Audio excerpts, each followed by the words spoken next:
Hello friends, welcome back to our YouTube channel account सीखो। आप सबका स्वागत है हमारे यूट्यूब चैनल अकाउंट सीखो में।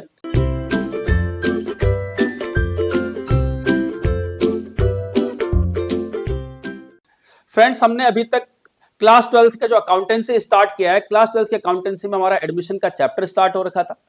एडमिशन के चैप्टर में हमने लास्ट सेशन में क्या क्या सीखा कि किस तरह से किसी पार्टनर के रेशो पे इंपैक्ट आएगा, किस तरह गुडविल का ट्रीटमेंट किया जाएगा, किस तरह जो भी हमारे अकोमोडेटेड प्रॉफिट्स हैं, रिजर्व्स हैं, लॉसेस हैं या डेफर्ड रेवेन्यू एक्सपेंडिचर, उसका ट्रीटमेंट कैसे किया जाएगा, रीवैल्यूएशन अकाउंट कैसे बनाया जाएगा, reassessment and revaluation of assets and liabilities का कैसे किया जाएगा, वो हमने लास्ट सेशन में सीखा, लास्ट क्लास में सीखा।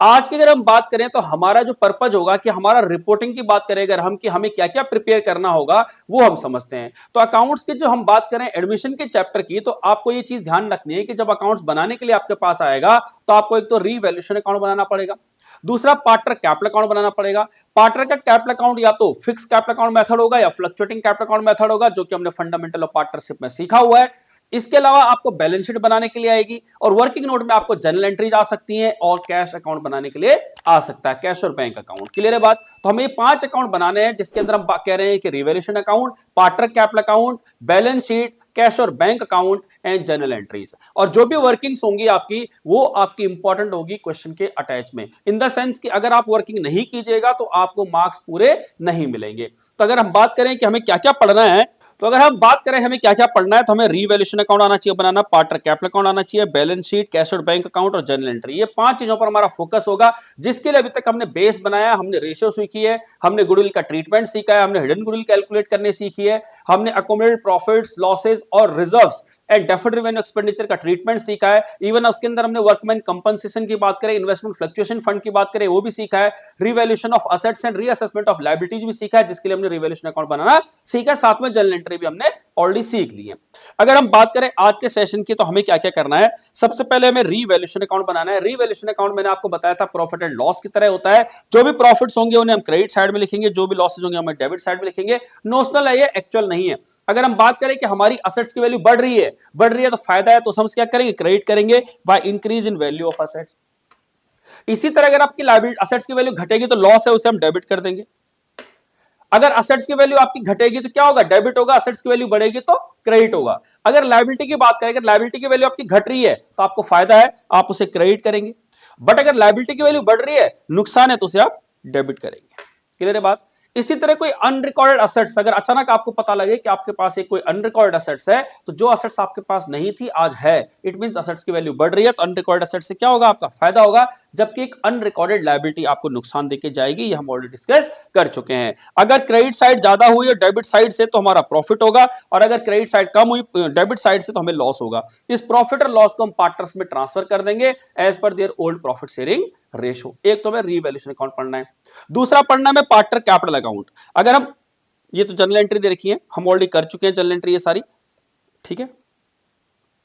दूसरा पढ़ना है हमें पार्टनर्स का कैपिटल अकाउंट। अब पार्टनर कैपिटल अकाउंट क्या होगा, या तो फिक्स कैपिटल अकाउंट मेथड होगा या फिर फ्लक्चुएटिंग कैपिटल अकाउंट मेथड होगा। अगर फिक्स कैपिटल अकाउंट मेथड होगा तो फिक्स कैपिटल अकाउंट में एक पार्टनर का कैपिटल अकाउंट बनेगा, उसमें ओपनिंग बैलेंस जो भी कैपिटल होगी वो जाएगा, एडिशनल कैपिटल अगर वो लगाता है तो वो जाएगा, और अगर कोई विड्रॉ करता है आउट ऑफ कैपिटल, अगर विड्रॉ करता है वो जाएगा। इसके अलावा कुछ भी नहीं जाएगा, जो बचेगा बैलेंस शीट ही बचेगा। इसका कभी भी डेबिट बैलेंस नहीं होगा, ऑलवेज क्रेडिट बैलेंस होगा। एक अकाउंट ये बनेगा under fix capital account method. दूसरे बनेगा पार्टनर का करंट अकाउंट। अब करंट अकाउंट में क्या होगा, सारी चीजें करंट अकाउंट में पूछी जाएंगी, जैसे पार्टनर की कैपिटल का ओपनिंग बैलेंस, करंट अकाउंट का ओपनिंग बैलेंस, डेबिट क्रेडिट जो भी होगा। इसके अलावा जो जो चीजें पार्टनर को दी जाएंगी वो पार्टनर के क्रेडिट अकाउंट में जाएंगी, और जो जो चीजें पार्टनर से ली जाएंगी वो डेबिट में जाएंगी। अब पार्टनर को क्या क्या दिया जाता है, बात करें सैलरी की, कमीशन की, इंटरेस्ट ऑन कैपिटल की, इंटरेस्ट ऑन लोन की, रेंट की, general reserve, profit and loss, appropriation होगा। ये profit and loss on revaluation of assets and liabilities वो भी आएगा, और जो बचेगा by balance sheet closing balance. और क्या क्या लेंगे, ड्राइंग होगी जो आउट ऑफ प्रॉफिट होगा, पीएनएल का लॉस हो सकता है, रिवैल्यूएशन का लॉस हो सकता है, और इंटरेस्ट ऑन लोन हो सकता है। जो बचेगा उसे कहेंगे हम टू बैलेंस सीडी। क्लियर है बात? ये था हमारा फिक्स कैपिटल अकाउंट मेथड। अगर हम बात करें फ्लक्चुएटिंग कैपिटल अकाउंट मेथड में, तो सिर्फ एक अकाउंट बनेगा और उसे नाम दे रहे हैं हम पार्टनर कैपिटल अकाउंट। और पार्टनर कैपिटल अकाउंट का नेगेटिव बैलेंस हो सकता है, क्योंकि उसमें डेबिट क्रेडिट दोनों ट्रांजैक्शन एक ही अकाउंट में आती है। तो हमने कहा ओपनिंग बैलेंस होगा, और उसके अलावा जो जो चीजें पार्टनर को देंगे वो हम क्या करेंगे, क्रेडिट करेंगे, और जो जो चीजें पार्टनर से लेंगे वो डेबिट करेंगे। तो पार्टनर की जो कैपिटल को बढ़ाएगा उसे क्रेडिट, पार्टनर की कैपिटल को जो घटाएगा उसे डेबिट। तो जैसे एडिशनल कैपिटल हो गया, कमीशन हो गया, इंटरेस्ट कैपिटल हो गया, इंटरेस्ट लोन हो गया, रेंट, रिजर्व, प्रॉफिट, सैलरी हो गया, सारा हम जो जो चीज पार्टनर को देंगे वो क्रेडिट करेंगे, और जो जो चीज पार्टनर से लेंगे, जैसे ओपनिंग बैलेंस तो ये हो ही गया, इसके अलावा ड्राइंग हो गया, पीएनएल हो गया, और आपका इंटरेस्ट लोन हो गया। इसके अलावा अगर आपका डेबिट ज्यादा हुआ और क्रेडिट कम हुआ तो ये हम क्रेडिट में लिख देंगे बैलेंस सीडी, और अगर क्रेडिट ज्यादा हुआ डेबिट कम हुआ तो बैलेंस सीडी डेबिट में लिख देंगे। इट मींस ये होगा हमारा डेबिट बैलेंस और ये होगा हमारा क्रेडिट बैलेंस। इट मींस ये आएगा आपका लायबिलिटी साइड में और ये आएगा आपका असेट साइड में। इसके अलावा और हम क्या बनाएंगे, इसके अलावा बनाएंगे हम बैलेंस शीट। कौन सी balance sheet, revised balance sheet. तो बैलेंस शीट आपको आती है बनानी, एक तरफ हम क्या लिखेंगे, ये गलत लिखा हुआ है, ये होगा लायबिलिटीज और ये होगा असेट्स, ये है अमाउंट। तो क्या लिखेंगे, जो जो असेट्स होंगी आपकी वो आएंगी आपके असेट साइड में, land and building, plant machinery, furniture, fixer, debtor, stock, cash in and cash at bank, advertisement, suspense account, expenditure जो होंगे ये ऑलरेडी बैलेंस शीट में दिए हुए हैं, पर हम इस एडवर्टीजमेंट को क्या करेंगे, पार्टनर में बांट देंगे, इसलिए ये बैलेंस शीट का हिस्सा नहीं रहेगा। इसी तरह आपके पास क्या होगा, ये कैपिटल दी होगी, आपका जनरल रिजर्व होगा, ये हम ऑलरेडी पार्टनर में एलोकेट कर देंगे, ये भी आपका हिस्सा नहीं बनेगा। क्रेडिटर्स आएंगे, आपके आउटस्टैंडिंग एक्सपेंस आएंगे। हम देखेंगे किस तरह बैलेंस शीट बननी है, पर ये हमारा बैलेंस शीट का हिस्सा होगा। दोनों तरफ बैलेंस शीट आपकी क्या होनी चाहिए, बराबर होनी चाहिए। इसके अलावा आपको एक और चीज बनानी है और वो होगा आपका कैश अकाउंट, कैश और बैंक अकाउंट। देखिए ये असेट्स है तो जो भी बैलेंस होगा यहां लिखेंगे टू बैलेंस बीडी, ये हमारा असेट्स का बैलेंस हो गया। जिससे हमारे को कैश बढ़ेगा, कैश और बैंक बढ़ेगा उसे डेबिट करेंगे, और जिससे घटेगा वो क्रेडिट करेंगे। जैसे पैसा कैसे बढ़ेगा, नया पार्टनर कैपिटल लेके आ रहा है तो हमने कहा new partner capital account, capital लेके आ रहा है तो कैश बढ़ेगा। अगर वो गुडविल का पैसा लेके आ रहा है, प्रीमियम फॉर गुडविल लेके आ रहा है तो भी पैसा बढ़ेगा। अगर कोई पार्टनर एडिशनल कैपिटल लगा रहा है तो भी पैसा बढ़ेगा। बट जाएगा कब कब, अगर हम किसी पार्टनर को पेमेंट कर रहे हैं, मान लीजिए पेमेंट कर रहे हैं, चाहे लोन की पेमेंट कर रहे हैं, चाहे कैपिटल की पेमेंट कर रहे हैं, चाहे किसी भी तरह की पेमेंट कर रहे हैं, तो पैसा चला जाएगा। अब जो बचेगा उसे कहेंगे हम बैलेंस शीट। हम इसको और डिटेल में समझेंगे किस तरह से करना है। तो ये हमारा रिपोर्टिंग के पॉइंट ऑफ व्यू से होगा, हमें रीवैल्यूएशन अकाउंट बनाना है, पार्टनर कैपिटल अकाउंट बनाना है, बैलेंस शीट बनाना है, और हमें क्या करना है, कैश और बैंक अकाउंट बनाना हो सकता है, और जनरल एंट्री करेंगे हम। इस सब को हम एक समराइज तरीके से क्वेश्चन के साथ समझते हैं, एक क्वेश्चन करते हैं और उस क्वेश्चन से समझते हैं कि किस तरह से हम एडमिशन के क्वेश्चंस को सॉल्व करेंगे। उसके बाद हम एक एक चीज और डिटेल में समझेंगे कि किस तरह से एडजस्टमेंट की जाएंगी, किस तरह से आपको एडजस्टमेंट ऑफ कैपिटल किया जाएगा, वो देखते हैं। तो हम एक एग्जांपल से समझते हैं कि एडमिशन का जो क्वेश्चन होगा, फुल फ्लैज क्वेश्चन आप किस तरह से सॉल्व करेंगे। मैं आपको प्रोसेस बताऊंगा किस तरह से होगा। सबसे पहले तो आप इस क्वेश्चन का स्क्रीनशॉट ले लें, ठीक है जी। अब इसको पढ़ते हैं। लिखा हुआ है Swadesh and Swaraj were partner sharing profits equally. देखो दोनों पार्टनर के हैं, इक्वल रेशियो है। Their balance sheet as at 31 March 25 was, ये बैलेंस शीट उनकी दी हुई है। कैश लिखा हुआ है, कैश एट बैंक लिखा हुआ है, डेटर्स लिखा हुआ है, less provisions, stock, furniture, machinery, land and building. Liability side में लिखा हुआ है क्रेडिटर्स, आउटस्टैंडिंग एक्सपेंसेस, कैपिटल दे रखिए स्वदेश एंड स्वराज की, हमें बैलेंस शीट दी हुई है। जैसे ही आप इस बैलेंस शीट को देखोगे, आपको क्या करना है, सबसे पहले आपको एक तो रीवैल्यूएशन अकाउंट बनाना है,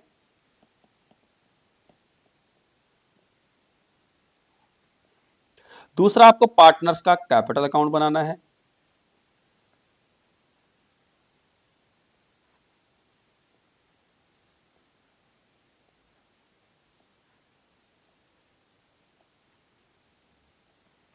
तीसरा आपको वर्किंग नोट में एक तो आपको एक बैलेंस शीट बनानी है, वर्किंग नोट में आपको कैश और बैंक अकाउंट बनाना है। ये चीज आपको बनानी है। बैलेंस शीट का फॉर्मेट वही, इधर आपका क्या हो जाएगा, असेट्स, इधर लायबिलिटीज, अमाउंट। रिवैल्यूएशन अकाउंट में वही पर्टिकुलर अमाउंट, पर्टिकुलर अमाउंट। इधर पर्टिकुलर पार्टनर में, पार्टनर का नाम क्या क्या है, पार्टनर का नाम दिया हुआ है स्वदेश, स्वराज एंड लास्ट है संभव। स्वदेश, स्वराज, संभव, पर्टिकुलर, स्वदेश, स्वराज, संभव, ये दिया हुआ है। कैशर बैंक में वही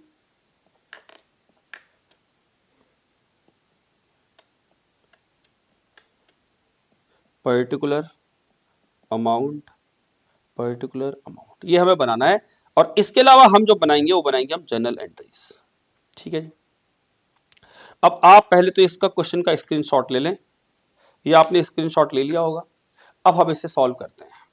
सबसे पहले जैसे ही आपके पास क्वेश्चन दिखेगा आपको क्या करना है, ये बैलेंस शीट में देखते ही जो भी इस बैलेंस शीट में सबसे पहले कैश और बैंक होगा उसको आपको कैश और बैंक अकाउंट में ट्रांसफर कर देना है। जैसे हमारे यहां पर बैंक को रहने देते हैं, कैश हमारे पास 12,000 रुपए दिया, हमने 12,000 रुपए कैश को लिख दिया यहां पे to balance BD, to balance BD 12,000 रुपए कैश में लिख दिया। और जो बैंक बैलेंस है उसे हमने असेट साइड लिख दिया, बैंक को 15,000 रुपए। ठीक है जी, ये हमने कर लिया। उसके बाद जो डेटर्स दे रही कैश और बैंक लिख लिया। इसके अलावा अगर यहां कोई ऐसी आइटम है जैसे आपका प्रॉफिट एंड लॉस अकाउंट हो सकता है, आपका डेफर्ड रेवेन्यू एक्सपेंडिचर हो सकते हैं, आपका पुरानी गुडविल हो सकती है, अगर इस तरह से कोई चीज दी हुई है, अगर इस तरह से कोई चीज दी हुई है, इसे पार्टनर कैपिटल अकाउंट में डेबिट साइड में एलोकेट कर देना है। अब हमारे इस क्वेश्चन में कुछ भी नहीं दिया हुआ तो हमने नहीं लिखना है, लेकिन अगर दिया होता तो मैं पार्टनर कैपिटल अकाउंट में क्या लिखता है, यहां पे लिखता गुडविल, या यहां पे लिखता है टू प्रिलिमिनरी एक्सपेंसेस या फिर डेफर्ड रेवेन्यू एक्सपेंडिचर, और या लिखता है यहां पे लॉसेज। अगर होते तो उसे पार्टनर्स में क्या कर देता, डिस्ट्रीब्यूट कर देता है ओनली इन ओल्ड पार्टनर। सिर्फ किस में करता है इसे डिस्ट्रीब्यूट, ओल्ड पार्टनर में इसे मैं डिस्ट्रीब्यूट कर देता। ठीक है जी, ये हो गया हमारी दो चीजें। तीसरी चीज, उसके अलावा जितनी भी असेट्स बचती हैं, उसके अलावा चाहे हमारा डेटर्स हो, स्टॉक हो, फर्नीचर हो, मशीनरी हो, लैंड एंड बिल्डिंग हो, इन सबको आपको क्या करना है, बैलेंस शीट में लिख देना है, जो आपकी अभी प्रेजेंट बैलेंस शीट आप जो बनाने जा रहे हैं। तो हमने सबसे पहले लिखा है इसके अंदर डेटर्स, डेटर्स दे रखे हमारे 20,000 रुपए के, और लेस है इसमें प्रोविजन 500 रुपए का। गैप छोड़ के हमने लिख दिया इसके अंदर स्टॉक, स्टॉक दिया हुआ है हमारे को 20,000 रुपए का। इसके अलावा हमें दिया हुआ है फर्नीचर, हमने फर्नीचर लिख दिया 10,000 रुपए का। इसके अलावा लिखा है मशीनरी, मशीनरी लिख दी हमने 18,000 रुपए की। इसके अलावा दिया है land and building, land and building लिख दी हमने 73,500 की। ठीक है जी, ये हमने लिख दिया, जैसे यहां पर दिया हुआ था हमने सारा कुछ लिख दिया। जैसे ही हमने सारे ट्रांसफर किए, इसका बैलेंस हो गया खत्म, अब इसका हो गया काम खत्म। ये था हम असेट साइड का ट्रीटमेंट करेंगे। सबसे पहले कैश और बैंक को कैश और बैंक के डेबिट साइड में लिख देंगे। उसके बाद पार्टनर से रिलेटेड कोई आइटम्स हुई, जैसे गुडविल हो सकती है पुरानी, जैसे हमारा प्रॉफिट एंड लॉस हो सकता है, डेफर्ड रेवेन्यू एक्सपेंडिचर हो सकते हैं, वो सारा का सारा पार्टनर्स कैपिटल अकाउंट में डेबिट साइड में लिख देंगे। इसके अलावा जो भी आइटम बचेंगी वो सारी की सारी आपको असेट साइड लिख देनी है बैलेंस शीट में। कोई दिक्कत यहां तक नहीं है। अब चलते हैं लायबिलिटी साइड। अब लायबिलिटी साइड में सबसे पहले आपको देखना है कि क्या पार्टनर से रिलेटेड कोई आइटम है या नहीं है। तो पार्टनर से रिलेटेड आपको क्या दिखेगी, कैपिटल दिखेगी, इधर और क्या दिख सकता था, जनरल रिजर्व दिख सकता था। ये आपको क्या करना है, या प्रॉफिट्स हो सकता था, या क्या हो सकता था, प्रॉफिट्स हो सकता था। ये आपको पार्टनर में बांट देना है, पार्टनर में दिखा देना। तो क्या करोगे, कैपिटल हो, जनरल रिजर्व हो, प्रॉफिट्स हो, इसे पार्टनर के कैपिटल अकाउंट में क्रेडिट साइड लिख देना है। कैपिटल को डायरेक्ट लिख देना है और रिजर्व्स एंड प्रॉफिट्स को बांट देना है अगर होगा। तो अगर हम यहां पर देखें तो 60,000 और 40,000 हमने यहां पे लिखा बाय बैलेंस बीडी 60,000 और 40,000। इसके अलावा अगर जनरल रिजर्व होता उसे हम पार्टनर में बांट देते, प्रॉफिट एंड लॉस में प्रॉफिट होता वो हम पार्टनर में बांट देते, अगर ऐसा कुछ हुआ होता तो।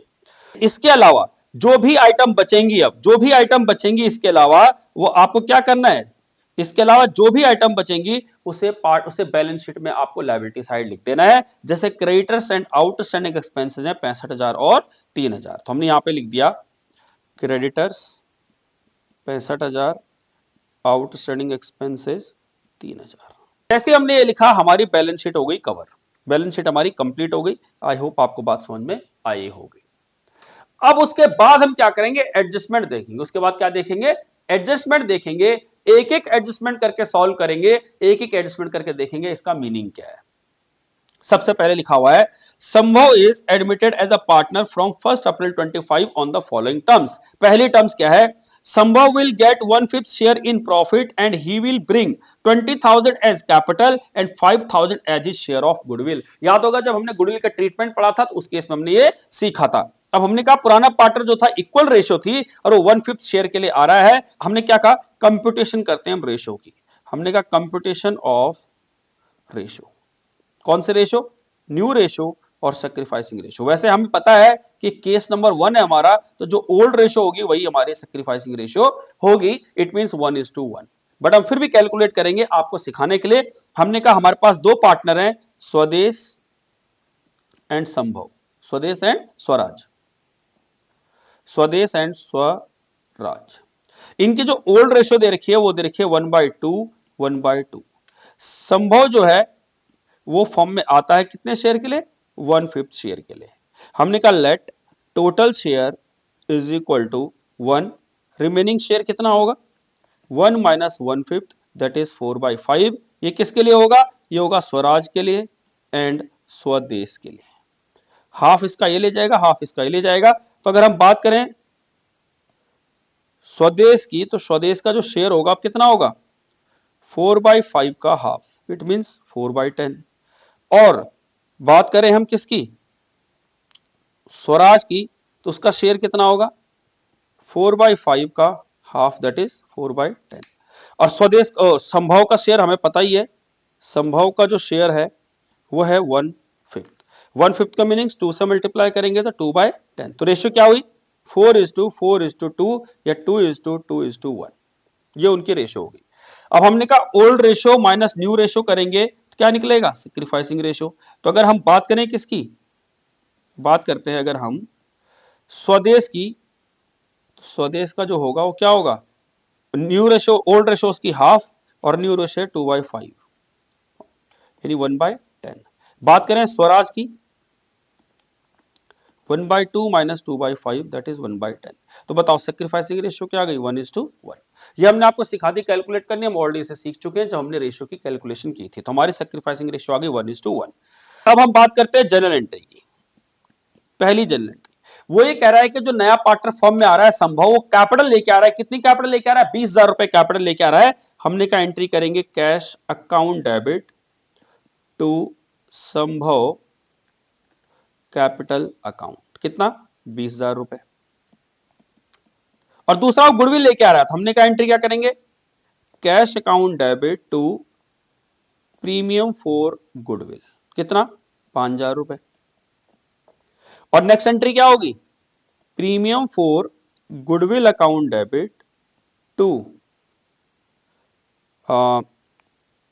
स्वदेश capital account to Swaraj capital account. 5,000 रुपए को अगर हम बांटेंगे इक्वल रेशियो में तो 2,500 और 2,500, ये हमारी एंट्री होगी। इस तरह से हमने क्या किया, जो हमारी पहली एडजस्टमेंट थी वो हमने सॉल्व कर ली, ये वाली। ठीक है जी। तो जैसे वो कैपिटल लेके आएगा कैश अकाउंट डेबिट टू संभव कैपिटल अकाउंट, तो भाई क्या होगा कैश को हमें डेबिट करना है। एंट्री देखिए क्या है, कैश को डेबिट करना है 20,000 रुपए से, संभव को क्रेडिट करना है। तो हमने कैश अकाउंट को डेबिट कर दिया, हमने यहां लिख दिया टू संभव कैपिटल 20,000 रुपए। और संभव कैपिटल में लिख दिया बाय कैश 20,000 रुपए। ठीक है जी। इसके अलावा गुडविल लेके आया है, तो हमने कैश में लिख दिया टू प्रीमियम फॉर गुडविल, कितना 5,000 रुपए। अब देखिए प्रीमियम फॉर गुडविल एक बार डेबिट हो रहा है और एक बार क्रेडिट हो रहा है, तो इसका इंपैक्ट खत्म हो गया। अब स्वदेश को और स्वराज को क्रेडिट करना है 2,500 रुपए से, नाम आएगा प्रीमियम फॉर गुडविल। तो हमने यहां पर कैपिटल अकाउंट में लिख दिया बाय प्रीमियम फॉर गुडविल 2,500 रुपए और 2,500 रुपए। क्लियर बात, ये एंट्री भी कवर हो गई, ट्रांसफर कर दिया हमने।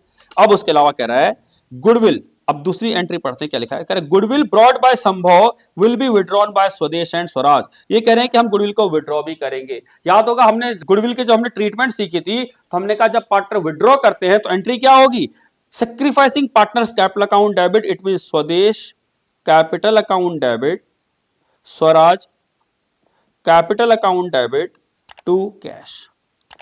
कितना 5,000 रुपए वो विड्रॉ कर रहे हैं, तो 2,500 और 2,500। इट मींस कैश को 5,000 क्रेडिट करना है एंड स्वदेश एंड स्वराज को डेबिट करना है 2,500 और 2,500 रुपए से। तो हमने कहा भाई ये हमारा पार्टनर का कैपिटल अकाउंट है, यहां पर हमने लिख दिया टू कैश 2,500 रुपए और 2,500 रुपए, और कैश अकाउंट में लिख दिया बाय स्वदेश 2,500 बाय स्वराज 2,500।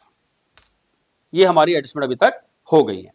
अगर हम बात करें आगे नेक्स्ट एडजस्टमेंट क्या लिखी हुई है, कह रहा provision for doubtful debt is to be brought up to 5% on debtor. कह रहा है डेटर पर आपको कितना प्रोविजन बनाना है, 5% का प्रोविजन बनाना है। अब डेटर हमारे 20,000 है, 20,000 का 5% कितना होता है, 1,000 रुपए, जिसमें से 500 हमने पहले से ही बनाया हुआ है प्रोविजन, तो हमें और एक्स्ट्रा कितना बनाना है, सिर्फ 500 का प्रोविजन बनाना है। और जो अब हम हमारी असेट्स की वैल्यू कम हो रही है तो हमारा क्या होगा, लॉस होगा, इसलिए हमने रीवैल्यूएशन में लिख दिया टू डेटर्स, ब्रैकेट में लिख दिया प्रोविजन फॉर डाउटफुल डेट, कितना, 500 रुपए। और जब ये होगा तो हमारे जो डेटर्स होंगे वो 500 रुपए से और कम हो जाएंगे, new provision for doubtful debt 500 रुपए, तो हमारे जब डेटर कितने बच गए, अब 19,000 रुपए।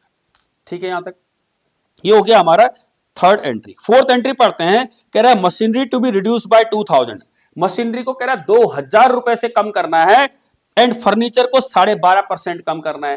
तो अब मशीन की बात करें तो मशीन है कितनी हमारे पास, मशीन जो दी हुई है हमारे पास वो दे रखी है हमारे पास मशीनरी 18,000 रुपए की, तो 18,000 रुपए में आपको 2,000 मशीन कम कर देना है, यानी 16,000 रुपए की रह जाएगी। और जो दूसरा कह रहा है फर्नीचर, फर्नीचर की जो वैल्यू है वो है कितनी, 10,000 रुपए, फर्नीचर की वैल्यू 10,000 है, 10,000 का 12.5% कितना हुआ, 1,250 रुपए हो गया, फर्नीचर आपको 1,250 रुपए से कम कर देना है। तो अगर हम बात करें मशीन की, तो जो मशीन है हमारी वो हमारी कितनी कम हो रही है, डेप्रिशिएट हो रही है, ये वैल्यू कम हो रही है, रीवैल्यूएशन हो रहा है, इसे डेप्रिशिएशन न लिख के हम रीवैल्यूएशन लिखते हैं। ये हमारा रीवैल्यूएशन हो रहा है कितने से, 2,000 रुपए से, और ये 2,000 रुपए से घटने के बाद 16,000 रह गई है। हमने कहा जब मशीन की वैल्यू कम हो रही है हमारे लॉस है, रीवैल्यूएशन अकाउंट में लिख दिया मशीनरी हमारी कम हो रही है कितने से, 2,000 रुपए से। फर्नीचर हमारा 1,250 रुपए से कम हो रहा है, हमने कहा फर्नीचर भी रीवैल्यू हो रहा है 1,250 से, हमने कहा 8,750 बच गया है, हमने यहां पे लिख दिया टू फर्नीचर 1,250। ठीक है जी, ये हमारी होगी 4 एडजस्टमेंट कंप्लीट। पांचवें एडजस्टमेंट देखते हैं, कह रहा है स्टॉक हमारा आज 23,000 का हो गया है। स्टॉक था कितना हमारा पहले, स्टॉक था हमारा 20,000 रुपए का, आज 23,000 का हो गया है, इट मींस हमारा स्टॉक 3,000 रुपए से बढ़ गया है। जब 3,000 रुपए से बढ़ गया है तो हमने स्टॉक को यहां पर बढ़ा दिया, लिख दिया रीवैल्यूएशन 3,000 रुपए, और ये हो गया 23,000 रुपए। जब हमारा स्टॉक बढ़ेगा तो हमारा फायदा है, हमने रीवैल्यूएशन अकाउंट में लिख दिया बाय स्टॉक 3,000 रुपए। ठीक है जी, आगे देखते हैं।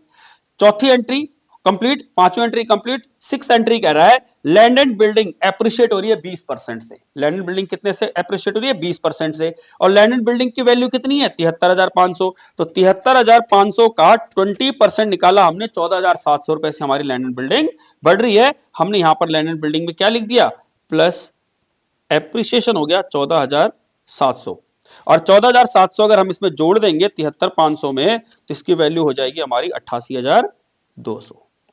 और ये जो एप्रिशिएट हो रही है हमारी रिवैल्यूएशन में क्रेडिट चला जाएगी क्योंकि फायदा है, इसलिए हमने यहां लिख दिया by land and building 14,700। Clear है बात यहां तक, आगे देखते हैं क्या लिखा हुआ है।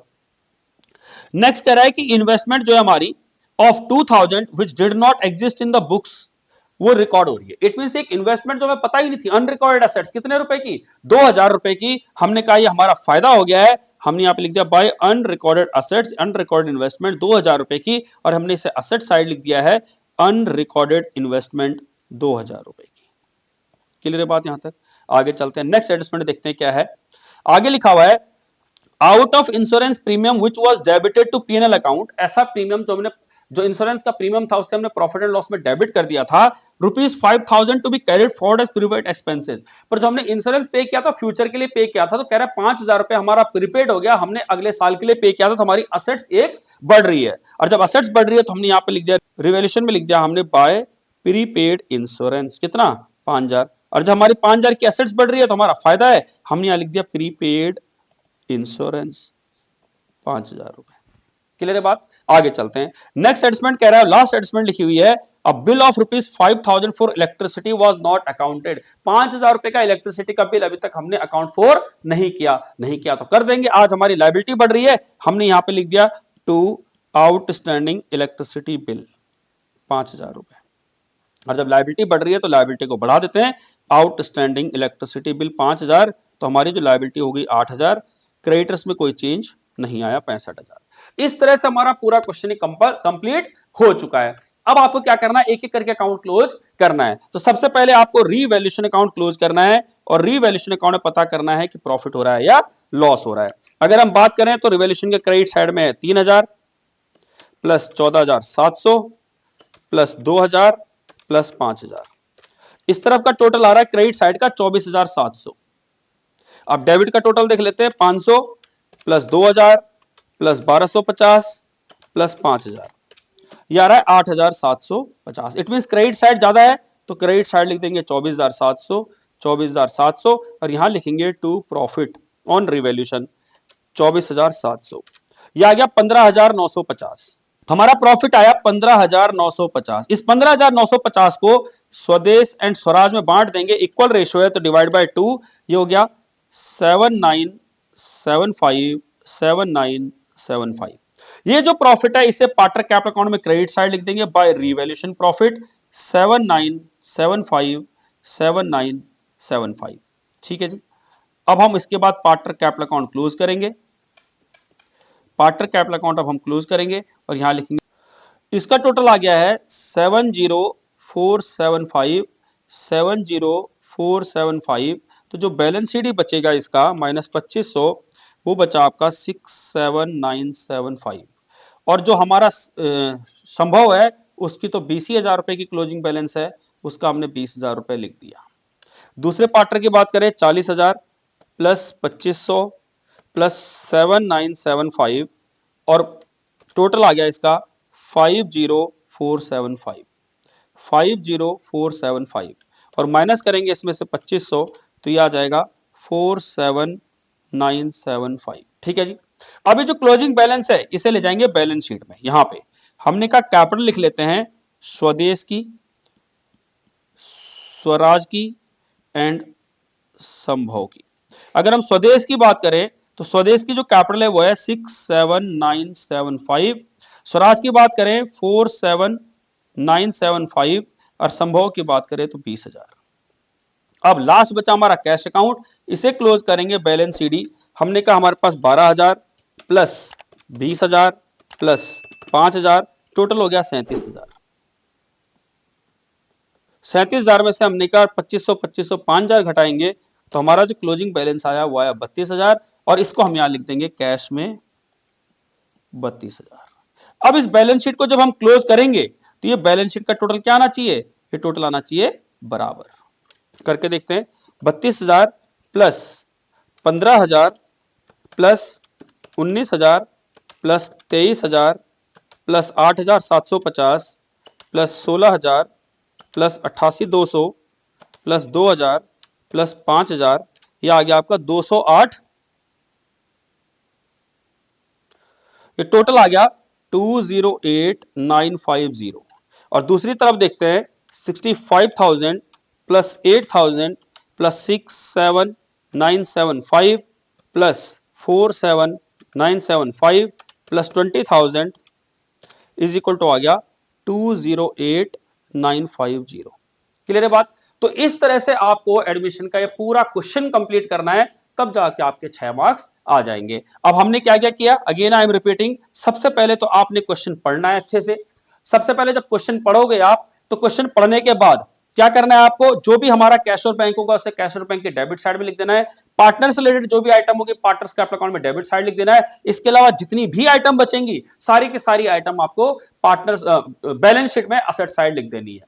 लायबिलिटी साइड की बात करें तो पार्टनर से रिलेटेड जो कैपिटल होगी पार्टनर्स कैपिटल अकाउंट में क्रेडिट साइड में बैलेंस सीडी या बैलेंस बीडी के नाम से चला जाएगा। इसके अलावा पार्टनर्स रिलेटेड जितनी भी आइटम होंगी उन्हें पार्टनर्स कैपिटल अकाउंट में डिस्ट्रीब्यूट कर देंगे in their old share ratio. और उसके अलावा जो भी लायबिलिटी बचेंगी वो सारी की सारी बैलेंस शीट में लायबिलिटी साइड चली जाएंगी। जैसे ही कंप्लीट होगा उसके बाद आता है एडजस्टमेंट का नाम। एडजस्टमेंट में सबसे पहले आपको देखना है कि गुडविल या कैपिटल से आइटम कोई ट्रीटमेंट है या नहीं है, पहले वो ट्रीटमेंट कर लेंगे। उसके अलावा रीवैल्यूएशन से रिलेटेड आइटम जितनी भी उनका ट्रीटमेंट कर लेंगे। अब जब क्लोजिंग की बात करेंगे तो सबसे पहले क्या करोगे आप, सबसे पहले आप रीवैल्यूएशन अकाउंट क्लोज करोगे। यहां से जो भी प्रॉफिट निकलेगा उसे पार्टनर कैपिटल अकाउंट में ट्रांसफर करोगे। प्रॉफिट निकलेगा तो पार्टनर कैपिटल अकाउंट में क्रेडिट साइड, अगर लॉस होगा तो पार्टनर कैपिटल अकाउंट में डेबिट साइड लिखेंगे। जैसे ही आप रिवैल्यूएशन अकाउंट क्लोज करोगे उसके बाद आपको पार्टनर कैपिटल अकाउंट क्लोज करना है। या तो बैलेंस शीट इधर आ रहा होगा या इधर आ रहा होगा। बैलेंस शीट इधर आने का मतलब यही क्रेडिट बैलेंस है तो ये लायबिलिटी साइड जाएगा, और अगर बैलेंस शीट अगर आपका इधर आएगा इट मीन से डेबिट साइड का बैलेंस है, ये असेट साइड जाएगा। हमारे केस में सारा बैलेंस क्या आया था, क्रेडिट आया था, इसलिए हमने सारा का सारा बैलेंस शीट में क्रेडिट साइड में लिख दिया। जब हमने क्रेडिट साइड में लिखा, लास्ट आपको कैश अकाउंट क्लोज करना है। कैश अकाउंट का जो भी बैलेंस होगा उसे कैश अकाउंट में लिखना है, और लास्ट में आप जब बैलेंस शीट को क्लोज करोगे तो इसका टोटल क्या होना चाहिए, बराबर होना चाहिए। वर्किंग नोट में आप जनरल एंट्री क्या चीज की बनाओगे, जनरली जनरल एंट्री, ये हमने क्या किया था, कैलकुलेशन की थी रेशो की। आपको जनरल एंट्री मेजरली कैपिटल और गुडविल की बनाने के लिए आती है, बट अगर वो पूछता है कि रिवैल्यूएशन की बनाइए तो आप अकाउंट से डायरेक्ट एंट्री क्रिएट कर सकते हैं। कैसे, जैसे इधर की एंट्री क्या होगी, stock account debit to revaluation account, land and building account debit to revaluation account, और unrecorded assets account debit to revaluation account. इस तरह insurance, prepaid insurance account debit to revaluation account. और डेबिट की entry कैसे होंगी, revaluation account debit to provision for doubtful debt, revaluation account debit to machinery, revaluation account debit to furniture, revaluation account debit to outstanding electricity bill, revaluation account debit to profit transfer to partners capital account, that means Swadesh capital account and Swaraj capital account. इस तरह से revaluation की सारी entry होती हैं। अगर कोई loss से प्रॉफिट या रिजर्व बांटे, वो हम ऑलरेडी सीख चुके हैं किस तरह से एंट्री हम करेंगे। इस प्रकार आप इस पूरे क्वेश्चन को सॉल्व कर सकते हो और इजीली से आप 6 मार्क्स प्राप्त कर सकते हो। अब हमारी जो क्लास जो चलेगी, जो हमारा सेशन जो चलेगा, अब हमने आपको एक ब्रीफ आइडिया दे दिया है कि आपको एग्जाम में किस तरह से क्वेश्चन सॉल्व करना है या एग्जाम में किस तरह से क्वेश्चन पूछा जाएगा। अब हम बात करते हैं एडजस्टमेंट की, कि जितनी भी सारी एडजस्टमेंट होंगी हम कोशिश करेंगे आपको सारी एडजस्टमेंट कवर कराने की, सारी की सारी एडजस्टमेंट सिखाने की। जब आपको सारी एडजस्टमेंट आ जाएंगी, आपके लिए एडमिशन का क्वेश्चन कुछ रहेगा ही नहीं। आपको लगेगा एडमिशन क्वेश्चन बहुत आसान है, बहुत आसान ही ये चैप्टर है। क्लियर है बात? तो हम एक एक करके एडजस्टमेंट को सॉल्व करते हैं। नेक्स्ट टॉपिक है हमारा ट्रीटमेंट ऑफ एडजस्टमेंट। जितनी भी एडजस्टमेंट होंगी उनका ट्रीटमेंट कैसे किया जाएगा, तो हम कहते हैं ट्रीटमेंट ऑफ एडजस्टमेंट एंट्रीज। या तो वो किससे रिलेटेड होंगी, कैपिटल और गुडविल से रिलेटेड होंगी, या वो रिवैल्यूएशन या पार्टनर कैपिटल अकाउंट या बैलेंस शीट से रिलेटेड होंगे। तो हम पहले बात करें कैपिटल एंड गुडविल से रिलेटेड क्या क्या एंट्रीज आती है। जो याद होगा, अगर जब हमने कैपिटल की बात की थी, हमने गुडविल का ट्रीटमेंट पढ़ा था, तो हमने कहा जब कैपिटल लेके आएगा कोई भी पार्टनर, तो एंट्री क्या होगी, cash account debit to new partners capital account. और जब गुडविल लेके आएगा, तो गुडविल के हमने 5 केस पढ़े थे। प्राइवेटली लेके आएगा तो कोई एंट्री नहीं करेंगे, कैश में लेके आएगा तो cash account debit to premium for goodwill and premium for goodwill to sacrificing partners capital account. इसके अलावा हमने 3 नोट भी पढ़े थे कि अगर वो कैपिटल लेके आएगा तो एंट्री होगी cash account debit to new partner capital account. अगर पुरानी गुडविल बांटेंगे तो एंट्री क्या होगी, ओल्ड पार्टनर टू गुडविल। और अगर नई गुडविल को विड्रॉ करेगा तो sacrificing partners capital account debit to cash और बैंक। अगर गुडविल कांड में लेके आएगा तो एंट्री क्या होगी, assets account debit to premium for goodwill and next entry क्या होगी, premium for goodwill account debit to sacrificing partners capital account. अगर वो गुडविल आधी अधूरी लेके आता है तो एंट्री क्या होगी, कैश अकाउंट डेबिट जितना वो लेके आ रहा है, new partners capital account debit जितना वो नहीं लेके आ रहा है, तो प्रीमियम फॉर गुडविल जितना उसे गुडविल लानी थी। और नेक्स्ट एंट्री क्या होगी, premium for goodwill account debit to sacrificing partners capital account. अगर यही चीज अगर वो क्या करता है, नहीं गुडविल लेके ही नहीं आता, तो हमने कहा सीधी एंट्री करेंगे new partners capital account debit to premium for goodwill and premium for goodwill account debit to sacrificing partners capital account. यही हमारा सारा ट्रीटमेंट था। इस पर बेस क्वेश्चन देख लेते हैं क्या लिखा हुआ है। कहता है Chandar and Damini were partners in a firm sharing profits and losses equally on 31st March 17 their balance sheet stood as follows। Balance sheet में क्या क्या दिया हुआ है देखिए। बैलेंस शीट में आपको दिया हुआ है, सबसे पहले कैपिटल दी हुई है, ये रिजर्व दिया हुआ 20,000 का, वर्कमैन कंपनसेशन है 20,000 का, इन्वेस्टमेंट फ्लक्चुएशन फंड है 18,000 रुपए का, इधर गुडविल दी हुई है, प्रॉफिट एंड लॉस का, नहीं लॉस है, ये क्या है, लॉस है, ये लॉस दिया हुआ है। इसके अलावा इन्वेस्टमेंट एट कॉस्ट दिए 1 लाख रुपए।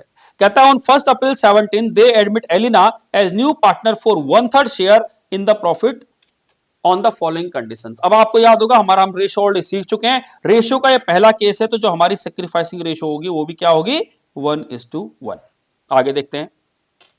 Elina will bring 3 lakh as her capital and 50,000 as her share of goodwill premium, half of which will be withdrawn by Chander and Damini. अब वो क्या कह रहा है, देखो वो कह रहा है कि जो ये पार्टनर हैं ये सबसे पहले गुडविल लेके आ रहा है, तो हमने कहा सबसे पहले अगर कैपिटल लेके आएगा तो एंट्री क्या होगी, कैश अकाउंट डेबिट या bank account debit to new partners capital account. New कौन है, एलिना कैपिटल अकाउंट। कितना लेके आ रहा है ये, 3 लाख रुपए। दूसरी एंट्री 50,000 गुडविल लेके आ रहा है, तो एंट्री क्या होगी, cash account debit to premium for goodwill 50,000 रुपए। और जो गुडविल को है उसे बांटेंगे तो एंट्री क्या करेंगे, premium for goodwill debit to Chander capital account to Damini capital account. कितना, इस 50,000 रुपए को अगर बांटेंगे तो 25,000 25,000। अब अगर आधी गुडविल विड्रॉ कर रहा है, जब विड्रॉ कर रहा है तो एंट्री क्या होगी, sacrificing partner capital account debit, Chander capital account debit, Damini capital account debit, cash और बैंक अकाउंट। विड्रॉ कर रहा है, आधी गुडविल कितनी हुई 25,000, और 25,000 को बांटेंगे तो 12,500, 12,500 और 12,500। ठीक है, तो ये हमारी पहली एंट्री होगी। बात करते हैं दूसरे एडजस्टमेंट की।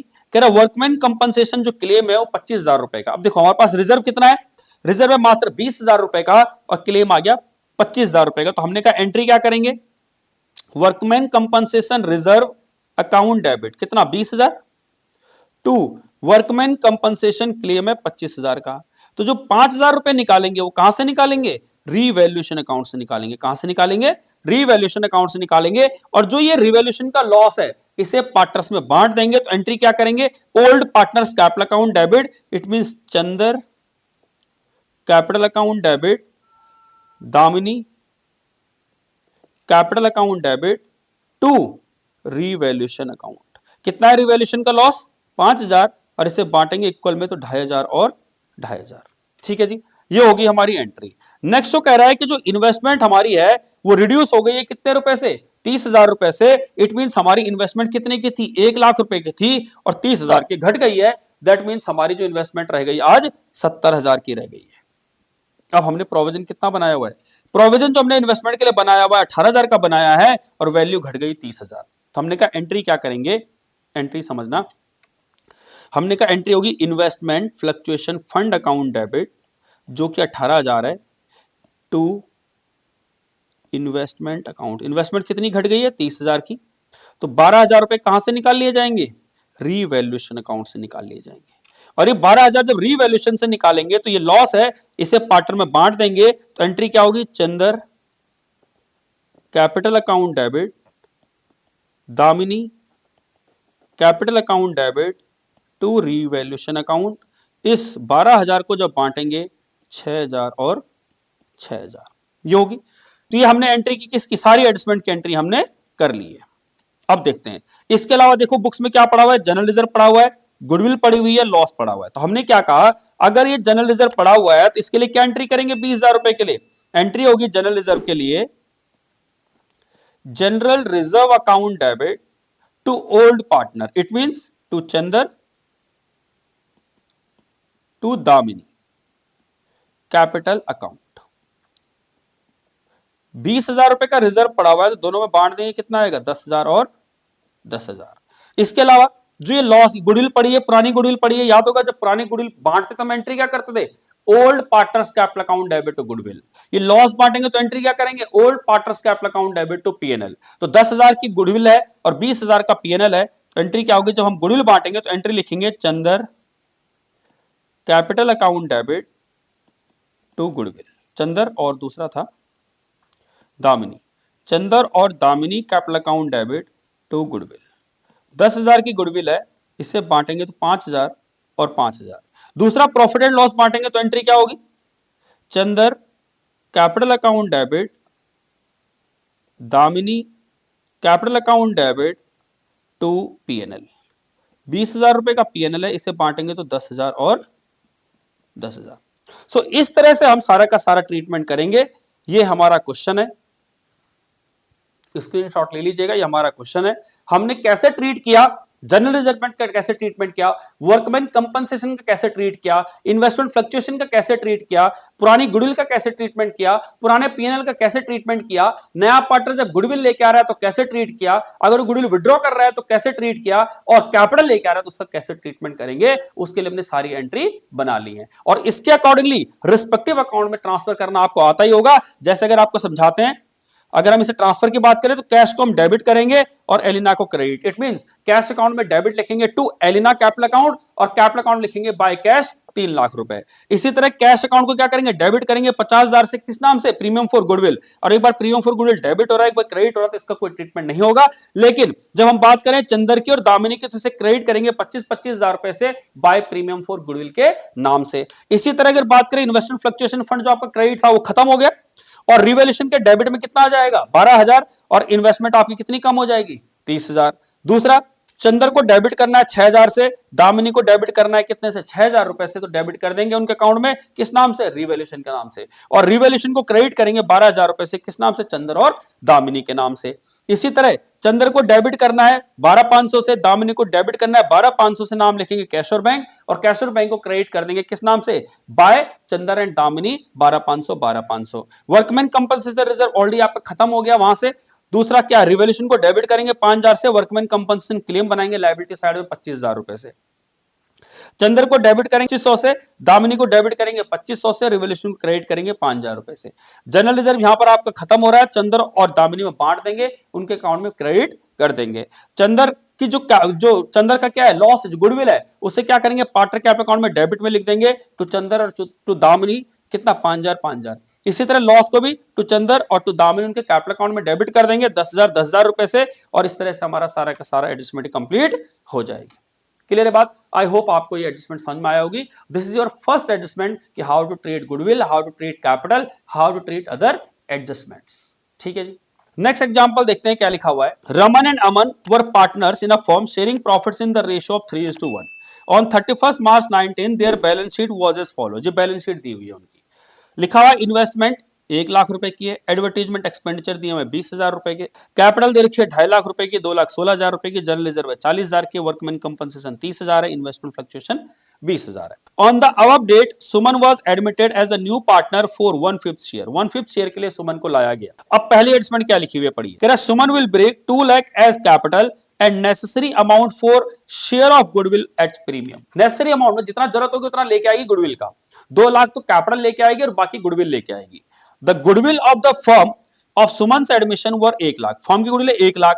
अब सुमन कितने शेयर के लिए आई है, 1/5 शेयर के लिए, तो 1/5 कितना लेके आएगी वो, 20,000।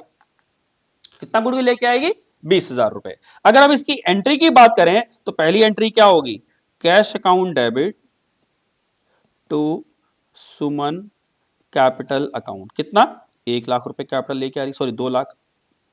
दूसरा क्या होगा, गुडविल लेके जब आएगी तो एंट्री क्या होगी, cash account debit to premium for goodwill, कितना, 20,000 रुपए। और ये 20,000 रुपए किसके लिए लेके आ रही है, पुराने पार्टनर के लिए। पुराने पार्टनर के रेशियो 3:1 है, केस नंबर 1 है हमारा रेशियो का। हमने कहा ओल्ड रेशियो को क्या मान लेंगे, सेक्रीफाइसिंग रेशियो मान लेंगे, बाकी निकालना आपको आता होगा। तो हमने कहा जब एंट्री करेंगे तो दूसरी एंट्री क्या होगी, premium for goodwill account debit to, कौन कौन से पार्टनर, पार्टनर रमन और अमन। तो हमने कहा रमन कैपिटल अकाउंट, अमन कैपिटल अकाउंट, कितना, 20,000 रुपए को जब हम बांटेंगे तो कितना आएगा, 15,000 और 5,000, 3:1 के रेशियो में। तो ये हमने एडजस्टमेंट कर ली। अगला लिखता है, कह रहा वर्कमैन कंपनसेशन क्लेम 18,000 रुपए का। अब आप देखिए वर्कमैन कंपनसेशन हमने पास 30,000 रुपए बचा रखा था। अब सोचिए हमारा क्लेम मात्र 18,000 का आया, तो हमने कहा एंट्री क्या करेंगे, workman compensation reserve account debit 30,000 to workman compensation claim कितना, 18,000। जो बाकी 12,000 बचा है वो फ्री बच गया है, वो हम बाकी पार्टनर्स में दे देंगे जो ओल्ड पार्टनर है। तो एंट्री क्या होगी, Raman capital account to Aman capital account, कितना, 12,000 को बांटेंगे किस रेशियो में, 3:1 के रेशियो में, 9,000 और 3,000। नेक्स्ट लिखा हुआ है, कह रहा इन्वेस्टमेंट फ्लक्चुएशन रिजर्व है 20,000 रुपए का, और इन्वेस्टमेंट हमारी कितने से कम हो रही है, 15,000 रुपए से कम हो रही है। अब देखिए हमारी 1,00,000 की इन्वेस्टमेंट कितनी होगी, 15,000 से घट के 85,000 की रह गई। 15,000 इन्वेस्टमेंट कम हुई है, हमने प्रोविजन बचा रखा है 20,000 रुपए का। तो हमने कहा कोई दिक्कत नहीं, हमारे पास पैसा बहुत है। तो हमने कहा investment fluctuation fund account debit 20,000 to investment. Investment कितनी कम हो रही है, 15,000, और जो बाकी बचा है 5,000 उसे ओल्ड पार्टनर में बांट देंगे। That is Raman capital account and Aman capital account in the ratio of 3:1। तो 3750 और 1250। ठीक है, ये तो हमने एडजस्टमेंट कर ली। इसके अलावा और क्या पड़ा हुआ था हमारे पास, जनरल रिजर्व पड़ा हुआ था 40,000 रुपए का। अगर हम जनरल रिजर्व की एंट्री की बात करें तो जनरल रिजर्व की एंट्री क्या होगी, general reserve account debit to Raman capital to Aman capital, और इस 40,000 को जब बांटेंगे 3:1 के रेशियो में तो 30,000 और 10,000। ठीक है जी, इधर हो गया। इधर हमारा एडवर्टीजमेंट सस्पेंस अकाउंट बचा हुआ है। क्या बचा हुआ है, एडवर्टीजमेंट सस्पेंस अकाउंट 20,000 रुपए का। जब इसे बांटेंगे तो एंट्री क्या होगी, old partner Raman capital account debit Aman capital account debit to advertisement expenditure. कितने एडवर्टीजमेंट एक्सपेंडिचर, 20,000 रुपए के, और इन दोनों पार्टनर में जब बांटेंगे तो 15,000 और 5,000। क्लियर बात? हमारा क्वेश्चन है, इस तरह से हम सॉल्व करेंगे जितनी भी एडजस्टमेंट आएंगी। आप स्क्रीनशॉट ले सकते हैं। सो इस प्रकार हमने देखा कि गुडविल का ट्रीटमेंट कैसे करेंगे, कैपिटल का ट्रीटमेंट कैसे करेंगे, गुडविल विड्रॉ करेंगे तो कैसे करेंगे, वर्कमैन कंपनसेशन की बात करें, जनरल रिजर्व की बात करें, इन्वेस्टमेंट फ्लक्चुएशन फंड की बात करें, डेफर्ड रेवेन्यू एक्सपेंडिचर की बात करें, पुरानी गुडविल की बात करें, या फिर हम पुराने जो है हमारे लॉसेस की बात करें, उसे कैसे ट्रीट करेंगे वो हमने अभी तक यहां पर सीख लिया है। आई होप आपको चीजें समझ में आई होंगी। हमने दोनों एग्जांपल में आपको अच्छे से इस बात को समझाया है। अब हम देखते हैं बाकी बची हुई एडजस्टमेंट जो कि हमारे रिवैल्यूएशन अकाउंट को इंपैक्ट करेंगी, बैलेंस शीट में इंपैक्ट आएगा उसका, और पार्टनर्स कैपिटल में इंपैक्ट आएगा। बट हम ऑलरेडी जो सीख चुके हैं हम उसकी बात अब नहीं करेंगे, ठीक है। हम करते हैं बाकी बची हुई एडजस्टमेंट और उसके बाद हम फुल फ्लैज क्वेश्चन करेंगे और इस तरह से आपका ये चैप्टर कंप्लीट हो जाएगा। सो स्टार्ट करते हैं बाकी बची हुई एडजस्टमेंट। जो नेक्स्ट एडजस्टमेंट है वो है related to revaluation account, partners capital account and balance sheet. पहली एडजस्टमेंट देखते हैं। कह रहा value of furniture is to be increase by 10,000 और बुक वैल्यू दे रखी है 50,000। इट मींस ये आपकी बैलेंस शीट है, यहां पर आपको फर्नीचर दिया हुआ है 50,000 रुपए से, और एडजस्टमेंट में लिखा हुआ है कि जो हमारी फर्नीचर है ना वो 10,000 रुपए से बढ़ रही। अब हम क्या करेंगे, एक तो बनाएंगे हम रीवैल्यूएशन अकाउंट, एक बनाएंगे हम रिवाइज्ड बैलेंस शीट। जो हमारी बैलेंस शीट होगी, तो हमने कहा भी हमारे पास फर्नीचर 50,000 रुपए का पड़ा हुआ था, कितनी बढ़ रही है इसकी वैल्यू, 10,000 बढ़ रही है ना, तो 10,000 से हम रीवैल्यू कर देंगे इसे, यानी 60,000, और यहां पर क्या लिखेंगे रिवैल्यूएशन में, बाय फर्नीचर 10,000। अगर हम जनरल एंट्री की बात करें तो एंट्री क्या होगी, furniture account debit to revaluation account 10,000, तो 10,000 से हमारा फर्नीचर की वैल्यू बढ़ रही है। क्लियर है बात? नेक्स्ट एडजस्टमेंट देखते हैं क्या लिखा हुआ है। The value of furniture is to be decrease by 10,000। इस बार हमारी फर्नीचर की वैल्यू घट गई है, जबकि हमारी बुक्स में कितना दिया हुआ है, 50,000। तो हमारी बुक्स में सेम 50,000 रुपए दिया हुआ है, क्या दिया हुआ है, 50,000। अब मैं बना बैलेंस शीट, ये मैंने बैलेंस शीट बनाई, और बैलेंस शीट में हमारे को फर्नीचर कितना दिया हुआ है, 50,000। अब मैं अगर इसको सॉल्व करूं तो हमने कहा हमें बनाना होगा रीवैल्यूएशन अकाउंट, हमें बनानी होगी रिवाइज्ड बैलेंस शीट। हमें फर्नीचर कितने का दिया हुआ है, 50,000 रुपए का, और हमारा फर्नीचर कितना रीवैल्यू हो रहा है, 10,000, तो कितना बचे, 40,000। जब 10,000 रुपए घट गया तो हमने यहां लिख दिया टू फर्नीचर 10,000, ठीक है जी। अब जब 10,000 रुपए हमने फर्नीचर लिख दिया तो एंट्री क्या करेंगे, revaluation account debit to furniture account कितना, 10,000, ठीक है जी। तो अगर कोई भी एसेट्स हो, यहां पर हमने फर्नीचर का एक एग्जांपल लिया है, कोई भी एसेट्स हो अगर बढ़ रही होगी तो एसेट्स में बढ़ा के रिवैल्यूएशन में क्रेडिट कर देंगे, और कोई भी एसेट्स अगर घट रही हो तो क्या करेंगे, एसेट्स में घटा के रिवैल्यूएशन में डेबिट कर देंगे। क्लियर है बात यहां तक? बट वर्ड क्या लिखा है यहां पर, एक चीज जरूर समझने वाली बात है, वर्ड लिखा है इंक्रीज्ड बाय। वर्ड क्या लिखा है, इंक्रीज बाय। बाय का मतलब होता है इतनी ही वैल्यू से बढ़ रहा है, यहां पर भी क्या लिखा है, डिक्रीज्ड बाय, मतलब इतनी ही वैल्यू से ये घट रहा है। क्लियर है बात? नेक्स्ट एडजस्टमेंट देखते हैं।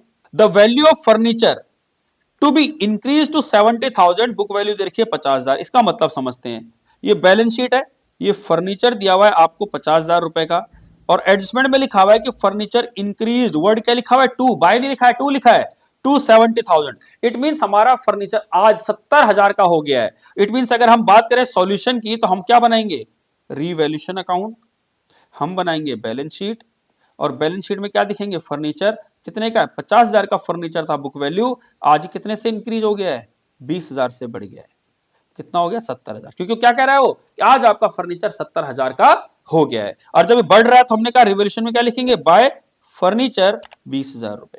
अगर हम जनरल एंट्री की बात करें तो एंट्री क्या होगी, furniture account debit to revaluation account 20,000 रुपए।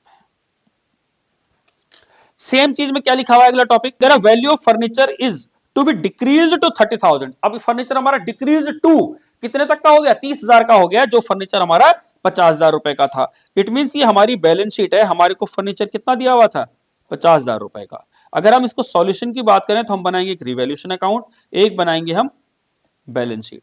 तो ये बैलेंस शीट में हमारा फर्नीचर कितने का था, 50,000 का, कह रहा आज एक घटकर रिवैल्यू होके कितना रिवैल्यू हो गया, 20,000 घट के आज इसकी वैल्यू 30,000 बच गई। कितनी बच गई है, 30,000। और जब 20,000 वैल्यू कम हो रही है तो हमने डेबिट में लिख दिया रिवैल्यूएशन में फर्नीचर 20,000। याद होगा जब रिवैल्यूएशन अकाउंट बना रहे थे, जब जब लॉस होगा, असेट्स की वैल्यू घटेगी तो हम कहां दिखाएंगे, डेबिट में, असेट्स की वैल्यू बढ़ेगी तो क्रेडिट में। अगर इसमें एंट्री की बात करें तो एंट्री क्या होगी, revaluation account debit to furniture account 20,000 रुपए।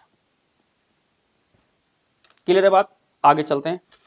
नेक्स्ट स्टेटमेंट लिखी हुई है the value of furniture is brought up to 120% its value. आज हमारा फर्नीचर है 50,000 रुपए का, फर्नीचर दिया हुआ है 50,000 रुपए का, कह रहा है कि इसको कितना 120% लेके जाना है। इट मींस अगर मैं बात करूं रीवैल्यूएशन अकाउंट की, अगर मैं बात करूं बैलेंस शीट की, तो ये जो हमारा फर्नीचर दिया हुआ है ये दिया है 50,000 रुपए का, कह रहा है इसको 20% बढ़ा देना है। 20% कितना होगा? 10,000। और जब 10,000 बढ़ाएंगे तो हमने यहां पर लिख दिया बाय फर्नीचर 10,000। और एंट्री क्या करेंगे इसकी? एंट्री करेंगे हम, फर्नीचर बढ़ रहा है तो furniture account debit to revaluation account कितना? 10,000 रुपए। ठीक है, तो इस तरह से अब यहां पर हम फर्नीचर की बात कर रहे हैं, तो आप मशीन हो, लैंड हो, बिल्डिंग हो, प्लांट हो, एनीथिंग, जिस तरह का ट्रीटमेंट किया जाएगा वो इसी प्रकार होगा। हम एक एसेट्स का एग्जांपल ले रहे हैं, बाकी एसेट्स आपको खुद समझ लेना है। नेक्स्ट लिखा हुआ है the value of furniture is brought down to 90%। हमारी वैल्यू कितनी हो गई है? 90% हो गई है, जिसकी बुक वैल्यू 50,000 रुपए थी। इट मींस ये हमारी बैलेंस शीट दी हुई है, यहां फर्नीचर लिखा हुआ है 50,000 रुपए का। अब हम बनाएंगे रीवैल्यूएशन अकाउंट, बनाएंगे बैलेंस शीट, और यहां पर लिखा हुआ है फर्नीचर कितना? 50,000 रुपए। वही कह रहा है इसकी वैल्यू 90% हो गई है, इट मींस 10% घट गई है। 10% घटने का मतलब 5,000 घट गई है, तो कितनी बच गई है? 45,000। जो ये 5,000 घटी है नुकसान है, हमने यहां लिख दिया फर्नीचर कितना? 5,000 रुपए। एंट्री क्या होगी? Revaluation account debit to furniture account 5,000 रुपए। ठीक है जी। नेक्स्ट एडजस्टमेंट देखते हैं। नेक्स्ट लिखा हुआ है furniture is over valued bye 25%। Over value मतलब इसे इतने से ज्यादा दिखा रखा है। कितना ज्यादा दिखा रखा है? 25% ज्यादा दिखा रखा है। इसकी बुक वैल्यू है 50,000। प्लीज समझना, ये हमें बैलेंस शीट दी हुई है, ये है फर्नीचर 50,000 रुपए का। यहां हम बनाएंगे रीवैल्यूएशन अकाउंट, यहां बनाएंगे बैलेंस शीट, यहां लिखा हमने फर्नीचर 50,000। अब प्लीज समझना, ये फर्नीचर हमारा ओवर वैल्यू है। कितना ओवर वैल्यू है? 25%। इट मीन ये फर्नीचर जो है 50,000 का वो 125% है। तो अगर हम 50,000 डिवाइड बाय 125% करें तो रियल वैल्यू इसकी कितनी है? 40,000। रियल वैल्यू कितनी है? 40,000। तो रियल वैल्यू अगर 40,000 है तो रीवैल्यू करके हम इसे 10,000 रुपए घटा देंगे और इसकी वैल्यू कितनी कर देंगे? 40,000। और जब घटेगी वैल्यू तो हमने कहा फर्नीचर की वैल्यू घट रही है, लॉस है हमारे लिए कितना? 10,000। एंट्री क्या करेंगे हम बताइए? एंट्री करेंगे revaluation account debit to furniture account कितना? 10,000, क्योंकि ओवर वैल्यू। अगला केस देखते हैं, कह रहा है furniture is under valued bye 20%। Furniture को हमने अंडर वैल्यू किया हुआ है कितना? 20% से। कह रहा बुक वैल्यू कितनी है? 50,000। इट मींस अगर हम बैलेंस शीट की बात करें तो यहां हमारा फर्नीचर दिया है 50,000, बनाएंगे हम रीवैल्यूएशन अकाउंट, बनाएंगे हम बैलेंस शीट, हमने यहां लिखा फर्नीचर 50,000। अब प्लीज समझना, ये फर्नीचर जो है हमारा 50,000 का जो फर्नीचर है ये 20% कम है, दैट मीन्स ये 80% है। तो जब 50,000 की वैल्यू 80% है तो डिवाइड बाय 80% करेंगे तो रियल वैल्यू कितनी होगी इसकी? 62,500। तो हमने कहा री वैल्यू करके से 12,500 बढ़ाकर कितना कर देंगे? 62,500। और जब बढ़ाएंगे तो हमारा फर्नीचर क्या री वैल्यू हो रहा है? कितने से फर्नीचर री वैल्यू हो रहा है? 12,500 से। तो एंट्री क्या होगी? Furniture account debit to revaluation account के 12,500। क्लियर है बात? आगे देखते हैं। नेक्स्ट टॉपिक लिखा हुआ है the market value of furniture is 45,000। Market value कितनी है फर्नीचर की? 45,000, जबकि बुक वैल्यू कितनी है? 50,000। तो हमने कहा जो हमें बैलेंस शीट दी हुई है इसमें जो फर्नीचर दिया हुआ है 50,000 का, हम बनाएंगे रीवैल्यूएशन अकाउंट, हम बनाएंगे बैलेंस शीट। वही कह रहा है जो फर्नीचर 50,000 का है ना, इससे अगर हम मार्केट में अगर रिवैल्यू करेंगे तो इसकी वैल्यू कितनी है? 45,000। इट मीन कितना कम हो रहा है? 5,000। और जब 5,000 कम हो रहा है तो हम यहां लिख दिया फर्नीचर 5,000। एंट्री क्या करेंगे? Revaluation account debit to furniture account 5,000 रुपए। नेक्स्ट स्टेटमेंट लिखी हुई है the market value of furniture 55,000 है, जबकि इसकी बुक वैल्यू 50,000 है। तो हमने कहा हमारे पास बैलेंस शीट में कितनी दी हुई है फर्नीचर? फर्नीचर दिया हुआ है 50,000 रुपए का। हमने बनाया रीवैल्यूएशन अकाउंट, हमने बनाई बैलेंस शीट, हमने कहा हमारे पास फर्नीचर जो है 50,000 का है, जबकि आज इसकी मार्केट वैल्यू कितनी है? 55,000। इट मीन हमें से रिवैल्यू करना है कितने से? 5,000 से। और जब रिवैल्यू करेंगे तो हमने कहा इसकी वैल्यू बढ़ रही है, 5,000 से वैल्यू बढ़ गई। एंट्री करेंगे तो क्या होगा? Furniture account debit to revaluation account कितना? 5,000 रुपए। नेक्स्ट एडजस्टमेंट लिखी है कि furniture is taken by X, partner X. Furniture partner X ले गया कितने में? 70,000 में, जबकि इसकी बुक वैल्यू कितनी है? 50,000 रुपए। इट मींस ये हमारी बैलेंस शीट है, ये फर्नीचर है कितने का, 50,000 रुपए का। अब हम बनाएंगे रीवैल्यूएशन अकाउंट, हम बनाएंगे पार्टनर कैपिटल अकाउंट, हम बनाएंगे यहां पे बैलेंस शीट। बैलेंस शीट में फर्नीचर कितने का था, 50,000 का। कह रहा है इस 50,000 के फर्नीचर की वैल्यू आज हुई 70,000। कितनी हुई, 70,000। इट मीन कितना रिवैल्यू हुआ, ये 20,000 रिवैल्यू हुआ। जैसे रिवैल्यू हुआ हमने यहां पे लिख दिया बाय फर्नीचर 20,000। 20,000 से वैल्यू बढ़ गई। जैसे ही 70,000 का हुआ, इसको कौन ले गया, पार्टनर एक्स ले गया। कितने का ले गया, 70,000 में। जैसे ही पार्टनर 70,000 का ले जाएगा, पार्टनर की कैपिटल 70,000 रुपए से कम कर दी जाएगी। तो हमने कहा जो भी पार्टनर एक्स है, यहां पे लिख देंगे टू फर्नीचर 70,000। पार्टनर की कैपिटल में कितना, 70,000 रुपए निकाल लिया जाएगा। क्लियर है बात। नेक्स्ट एडजस्टमेंट देखते हैं क्या लिखा हुआ है। Furniture is taken by partner x 30,000। Partner x कितने में रहेगा, 30,000 में, जबकि इसकी बुक वैल्यू कितनी है, 50,000। हमने कहा इसको बैलेंस शीट में कितना दिखाया फर्नीचर को, 50,000। हमने बनाया रीवैल्यूएशन अकाउंट, हमने बनाया पार्टनर का कैपिटल अकाउंट,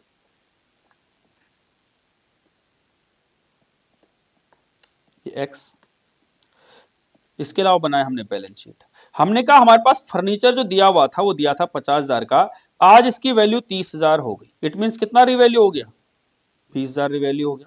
जब 20,000 रिवैल्यू हो गया तो हमने यहां लिख दिया फर्नीचर की इसकी वैल्यू 20,000 रुपए से घट गई। ठीक है जी। अब इस 30,000 में पार्टनर कौन ले गया, एक्स ले गया। कितने में, 30,000 रुपए में। तो यहां खत्म हो गया। पार्टनर कैपिटल अकाउंट में क्या लिख देंगे, टू फर्नीचर 30,000 रुपए। अगर हम इसमें जनरल एंट्री की बात करें तो जनरल एंट्री क्या होगी, सबसे पहले इसकी एंट्री करेंगे तो फर्नीचर जो बड़ा था, एंट्री करेंगे furniture account debit to revaluation account, कितना, 20,000 रुपए। और देखिए यहां पर पार्टनर ले गया तो एंट्री क्या करेंगे, X capital account debit to furniture account 70,000 रुपए। इस केस में अगर हम जनरल एंट्री की बात करें तो क्या होगा, ये हमारी फर्नीचर की वैल्यू 20,000 कम हो रही है, तो एंट्री क्या करेंगे, revaluation account debit to furniture account 20,000 रुपए। और पार्टनर कितने मिलेगा, 30,000 में, तो एंट्री क्या करेंगे, X capital account debit to furniture कितना, 30,000 रुपए। आई होप आपको एंट्री समझ में आए होंगे किस तरह से हम फिक्स्ड एसेट्स का ट्रीटमेंट करेंगे। नेक्स्ट केस देखते हैं, case number 13। 1/4 of the furniture is taken by partner X for ₹18,500 and remaining is revalued at 46,600। अब आपको कह रहा है बुक वैल्यू जो दे रखी है 50,000। कह रहा है ये हमारी फर्नीचर है, बैलेंस शीट की अगर हम बात करें, हमारे को जो फर्नीचर दिया हुआ है वो दिया है 50,000 रुपए का। वही कह रहा है इसका जो 1/4 है, 1/4 हिस्सा 18,500 में एक्स ले गया है, और जो बाकी बचा 3/4 इसे हमने रीवैल्यू कर दिया है कितने में, 46,600। अब हम कैसे करेंगे, हम बनाएंगे रीवैल्यूएशन अकाउंट, हम बनेंगे पार्टनर्स का कैपिटल अकाउंट। एक्स ले जा रहा है तो हम सिर्फ एक्स की बात करेंगे, और हम बनाएंगे रिवाइज्ड बैलेंस शीट। हमने कहा हमारे पास फर्नीचर जो था वो था 50,000 रुपए का, इसका 1/4 हुआ इसका 12,500। इस 12,500 को एक्स कितने में ले जा रहा है, 18,500 में। इट मींस इसको हमने रीवैल्यू किया तो हमारी एसेट्स की वैल्यू कितनी होगी, हमने कहा बाय फर्नीचर 12,500 की 18,500 होगी, 6,000 रुपए से ये बढ़ गई।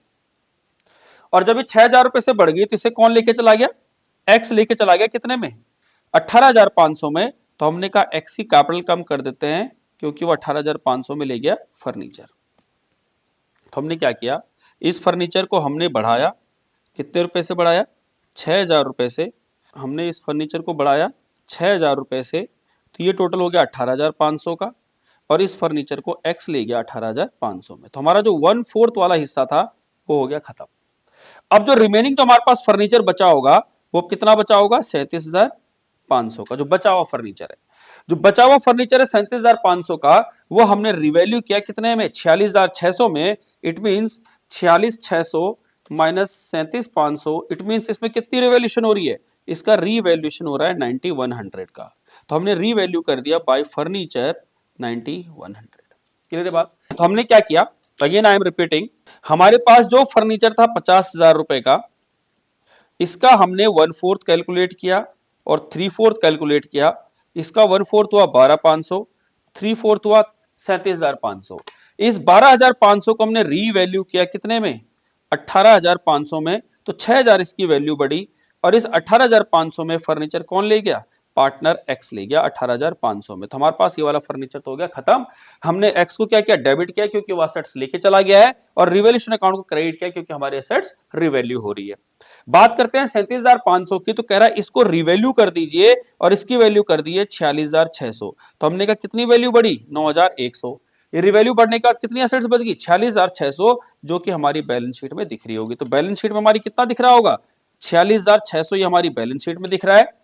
9,100 प्लस 6,000, ये 15,100 हमारा रिवैल्यूएशन में दिख रहा है, और 18,500 की हमारा पार्टनर असेट्स ले जाएगा, तो वो कर देंगे हम डेबिट। अगर हम जनरल एंट्री की बात करें तो जनरल एंट्री क्या होगी, furniture account debit to revaluation account, कितना, 15,100 रुपए। और दूसरा हमने कहा फर्नीचर पार्टनर एक्स ले जा रहा है, तो क्या लिखेंगे, X capital account debit to furniture account 18,500। ठीक है जी, इस तरह से हमारी जनरल एंट्री कंप्लीट हो गई। So that was case number 13। Case number 14 देखते हैं। Out of the amount of insurance premium which was debited to profit and loss account ₹5,000 to be carried forward to next year as prepaid expense. अब समझना होता क्या है, ये हमारा profit and loss account है। अब ये प्रॉफिट एंड लॉस हमारा 1 साल के लिए होता है। लेट सपोज हमने क्या किया, एग्जांपल के तौर पे पहले मैं आपको समझाता हूं। लेट सपोज हमने किसी भी आइटम का इंश्योरेंस कराया, लेट सपोज हमने कार का इंश्योरेंस कराया, वो कराया हमने 1 जुलाई 2024 को। अब जो हमारा पीरियड है वो है 1 अप्रैल 2024 से 31 मार्च 2025। ये हमारा पूरा फाइनेंशियल ईयर है 12 महीने का। अब हमने जो इंश्योरेंस कराया वो कब कराया, 1 जुलाई को। आपको पता है कि हमने इंश्योरेंस जो कराया है वो इंश्योरेंस कराया पूरा 1 ईयर का, 12 महीने के लिए इंश्योरेंस कराया। लेट सपोज हमारा इंश्योरेंस का प्रीमियम है 12,000 रुपए। कितना प्रीमियम है, 12,000 रुपए। अगर 12,000 रुपए प्रीमियम है तो इसकी वैलिडिटी कब से शुरू होगी, 1 जुलाई 2024 से शुरू होगी, और ये चलेगी 30 जून 2025 तक, 30 जून 2025 तक। इट मींस हमने अगर इसकी वैलिडिटी की बात करें, अगर 1 अप्रैल 24 से शुरू होता हमारा फाइनेंशियल ईयर, 31 मार्च 25 तक चलता पूरा साल, तो हमने अगर 1 जुलाई को अगर इंश्योरेंस कराया तो इसकी वैलिडिटी हुई 30 जून 2025। अब 12,000 रुपए का हमने करवाया, लेकिन हमारा जो फाइनेंशियल ईयर इसमें जो पड़ रहा है वो सिर्फ 9 महीने के लिए पड़ रहा है। अगर आप इसे कंसिडर करेंगे 31 मार्च 2025 तक, तो 9 महीने का हुआ, पर हमने पेमेंट कितनी की है, पूरे 12 महीने के लिए की है। इट मींस 3 महीने का हमने एडवांस में पे कर दिया, जिसी को हम इसको नाम दे रहे हैं प्रीपेड इंश्योरेंस। 3 महीने का कितना हुआ, 3,000। अगर हमने इस 3,000 रुपए को असेट्स में लेके गए तो हमारा प्रीपेड इंश्योरेंस के नाम से बढ़ जाएगा। तो सेम केस हमारा यहां पर अप्लाई हो रहा है। वही कह रहा है हमने प्रॉफिट एंड लॉस में जो भी आइटम ट्रांसफर की थी उसमें से 5,000 रुपए हम कैरी फॉरवर्ड कर रहे हैं। कहां कैरी फॉरवर्ड कर रहे हैं, हम इसे कैरी फॉरवर्ड कर रहे हैं नेक्स्ट ईयर के लिए।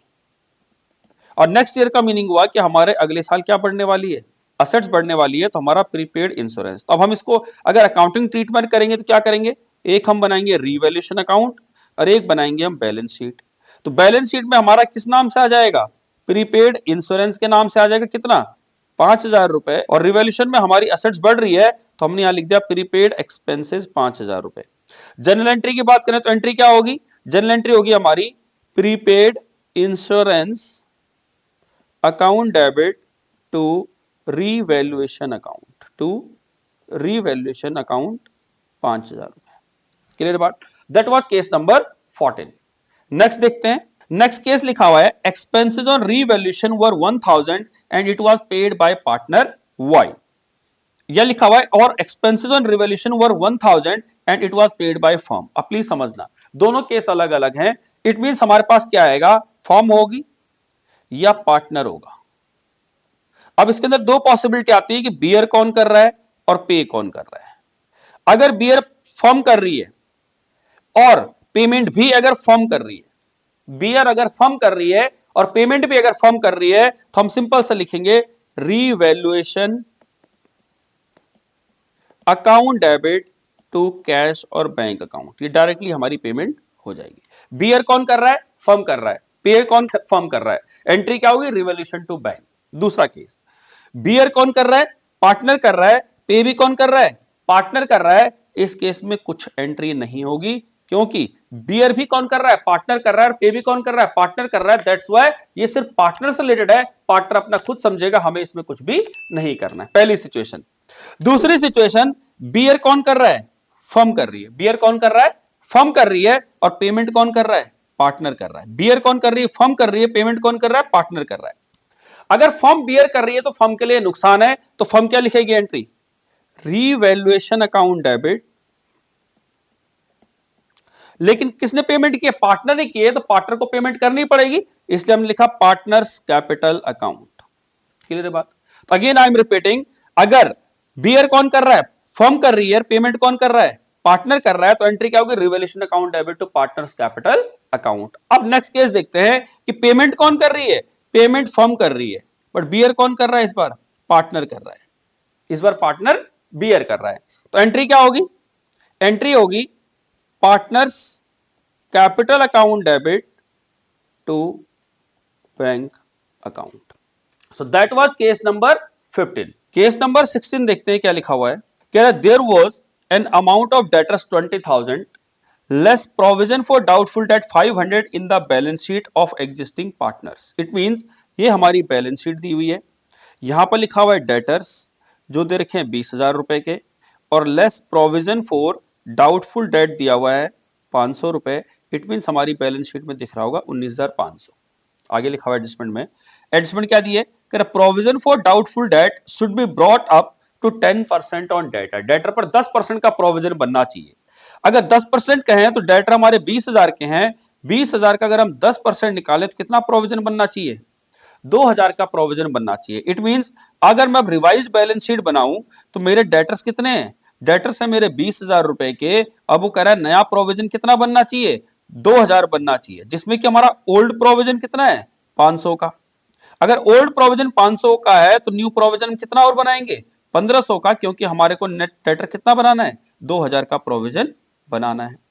तो जो हमारा जो अब रिवाइज हुई वैल्यू, हमारी जो डेटर की वैल्यू कम हुई 19,500 से घटकर कितनी हो गई, 18,000 हो गई। तो जब हम रीवैल्यूएशन अकाउंट बना रहे होंगे तो हम यहां पर क्या लिखेंगे, to provision for doubtful debt. It means हमारे डेटर्स कम हो रहे हैं, कितने से डेटर कम हो रहे हैं, 1,500 रुपए से।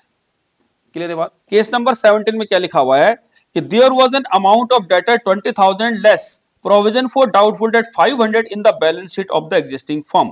सेम वही यही हमारी बैलेंस शीट है पुरानी, यहां पर लिखे हुए डेटर्स 20,000 रुपए के, और less provision for doubtful date है 500, और ये 19,500 हमारे ऑलरेडी एग्जिस्टिंग बैलेंस शीट में दिया हुआ है। आगे लिखा हुआ है एडजस्टमेंट क्या दी हुई है, provision for doubtful debt should be brought down to 2% on debtor. Debtor पर सिर्फ 2% का प्रोविजन बनाना है। इट मींस हमारे डेटर है 20,000 और इसका 2% हुआ 400 रुपए। इट मींस हमारा प्रोविजन कितना होना चाहिए, सिर्फ 400 रुपए का होना चाहिए। हमने कहा ठीक है, ये हमारी बैलेंस शीट है, ये हमारी रिवाइज्ड बैलेंस शीट बनेगी, और रिवाइज्ड बैलेंस शीट में लिखेंगे डेटर्स 20,000। अब वो कह रहा है कि कितना होना चाहिए प्रोविजन, 400 होना चाहिए, बट हम ऑलरेडी कितना प्रोविजन बना चुके हैं, जो ओल्ड प्रोविजन है वो है 500, बट ये घटकर कितना होना चाहिए, 400। तो हमने कहा क्या करेंगे, प्रोविजन को राइट बैक कर देंगे, कितना, 100 रुपए से, ये आ गया हमारा 19,600। इट मींस हमारा प्रोविजन जो है 100 रुपए बढ़ गया। इट मींस हमने प्रोविजन को रिड्यूस कर दिया 100 रुपए से। तो हमारी असेट्स पहले 19,500 की थी, आज 19,600 की हो गई है। इट मींस जब हम रीवैल्यूएशन अकाउंट बना रहे होंगे तो हम यहां पर क्या लिखेंगे, by provision for doubtful debt written back. कितना, 100 रुपए। इट मींस हमारे डेटर्स कितने से, 100 रुपए से बढ़ गए। क्लियर बात, हमारी असेट्स बढ़ गई है। सो दैट वाज केस नंबर 17।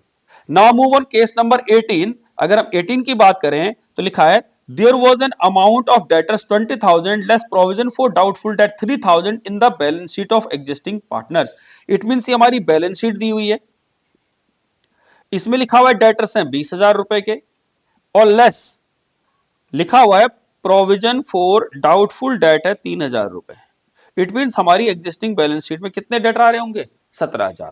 आगे लिखा हुआ है एडजस्टमेंट दी है कि there was a bad debt of 2,000, 2,000 तो पहले डूब चुका कहता है, and further make the provision for doubtful debt 5% on debtor. Debtor पर कितना प्रोविजन बनाना है, 5% बनाना है। अब समझिए, अगर मैं बैलेंस शीट की बात करूं तो कह रहा है मेरे डेटर्स जो है वो 20,000 रुपए के हैं, इसमें से ऑलरेडी बैड डेट हो गया है कितना 2000।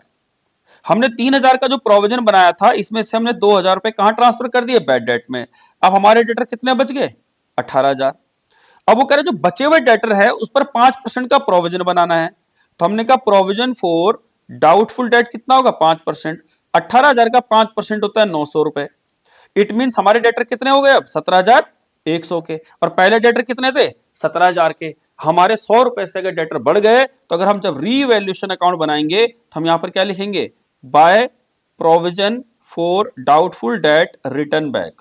तो डेटर्स हमारे कितने 100 रुपए से बढ़ जाएंगे। So that was case number 18। Now move on another case.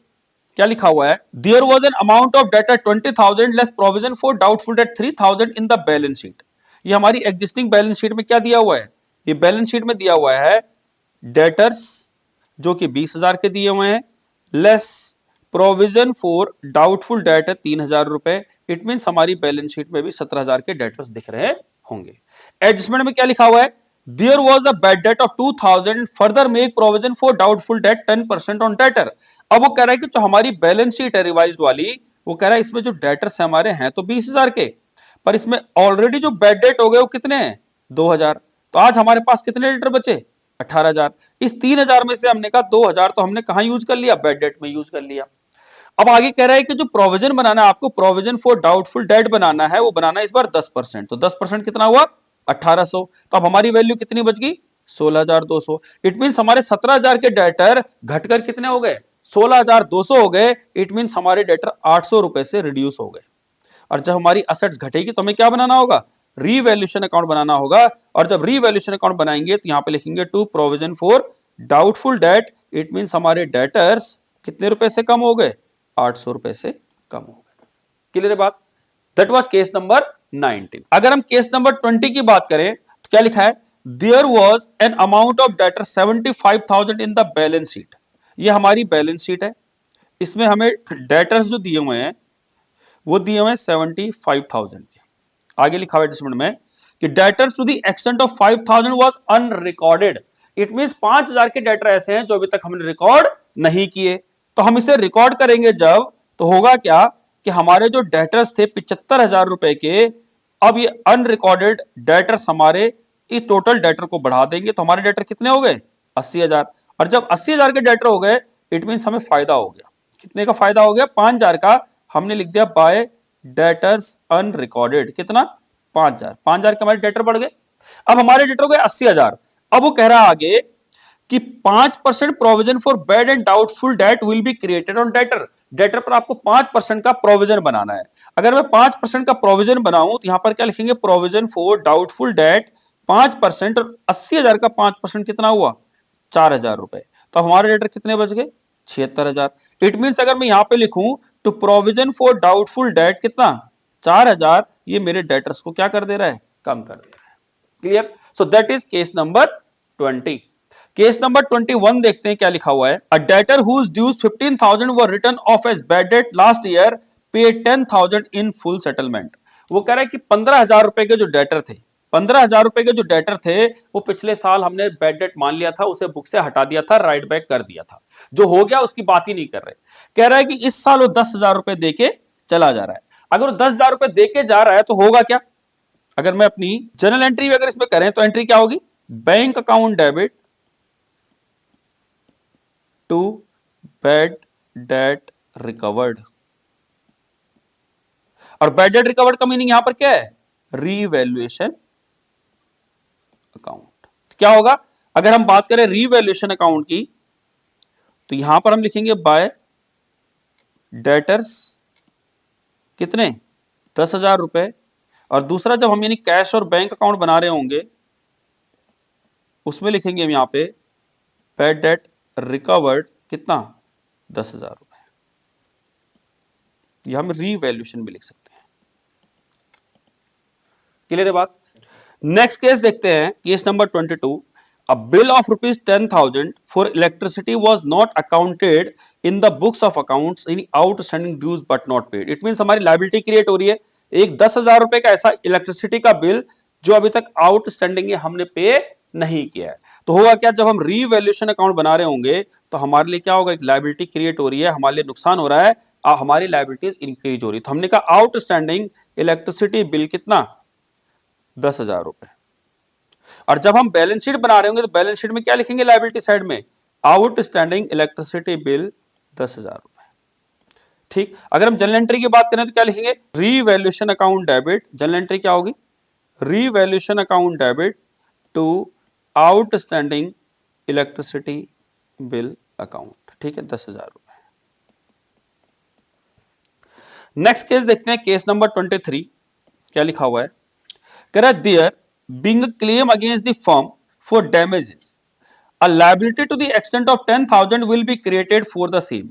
it means हुआ क्या, फर्म के अगेंस्ट किसी ने क्लेम किया कि आपको हमें इतना पे करना पड़ेगा, और आज पता लगा कि हमें इतना पे करना पड़ेगा, इसलिए हम क्या कर रहे हैं, इतने रुपए की लायबिलिटी क्रिएट कर रहे हैं। दैट मीन्स हमारी एक लायबिलिटी बढ़ रही है आउटस्टैंडिंग क्लेम के नाम से कि जो फ्यूचर में हमें पे करना पड़ सकता है 10,000 रुपए की। और जब हमारी लायबिलिटी बढ़ेगी तो एंट्री क्या होगी, हमारे लिए नुकसान है, तो हम रीवैल्यूएशन अकाउंट बनाएंगे और रीवैल्यूएशन में लिखेंगे टू क्लेम अगेंस्ट डैमेजेस, कितना, 10,000 रुपए। और जब हम बैलेंस शीट बनाएंगे तो बैलेंस शीट में क्या लिखेंगे, आउटस्टैंडिंग क्लेम अगेंस्ट डैमेजेस 10,000 रुपए।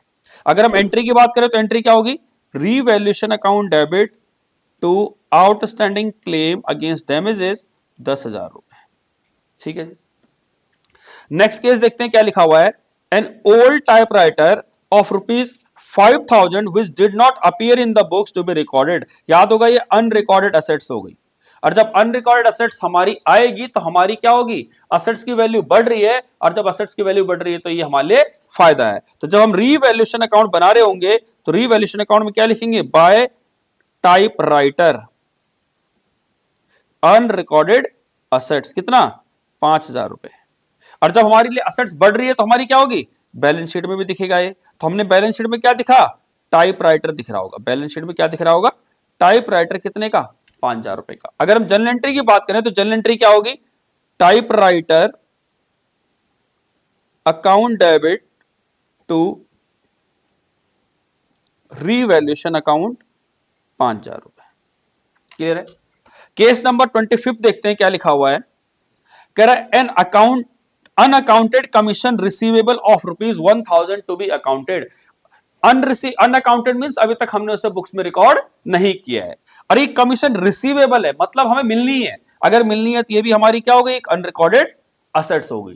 तो क्या होगा, जब हम रीवैल्यूएशन अकाउंट बनाएंगे तो हम यहां पर क्या लिखेंगे, बाय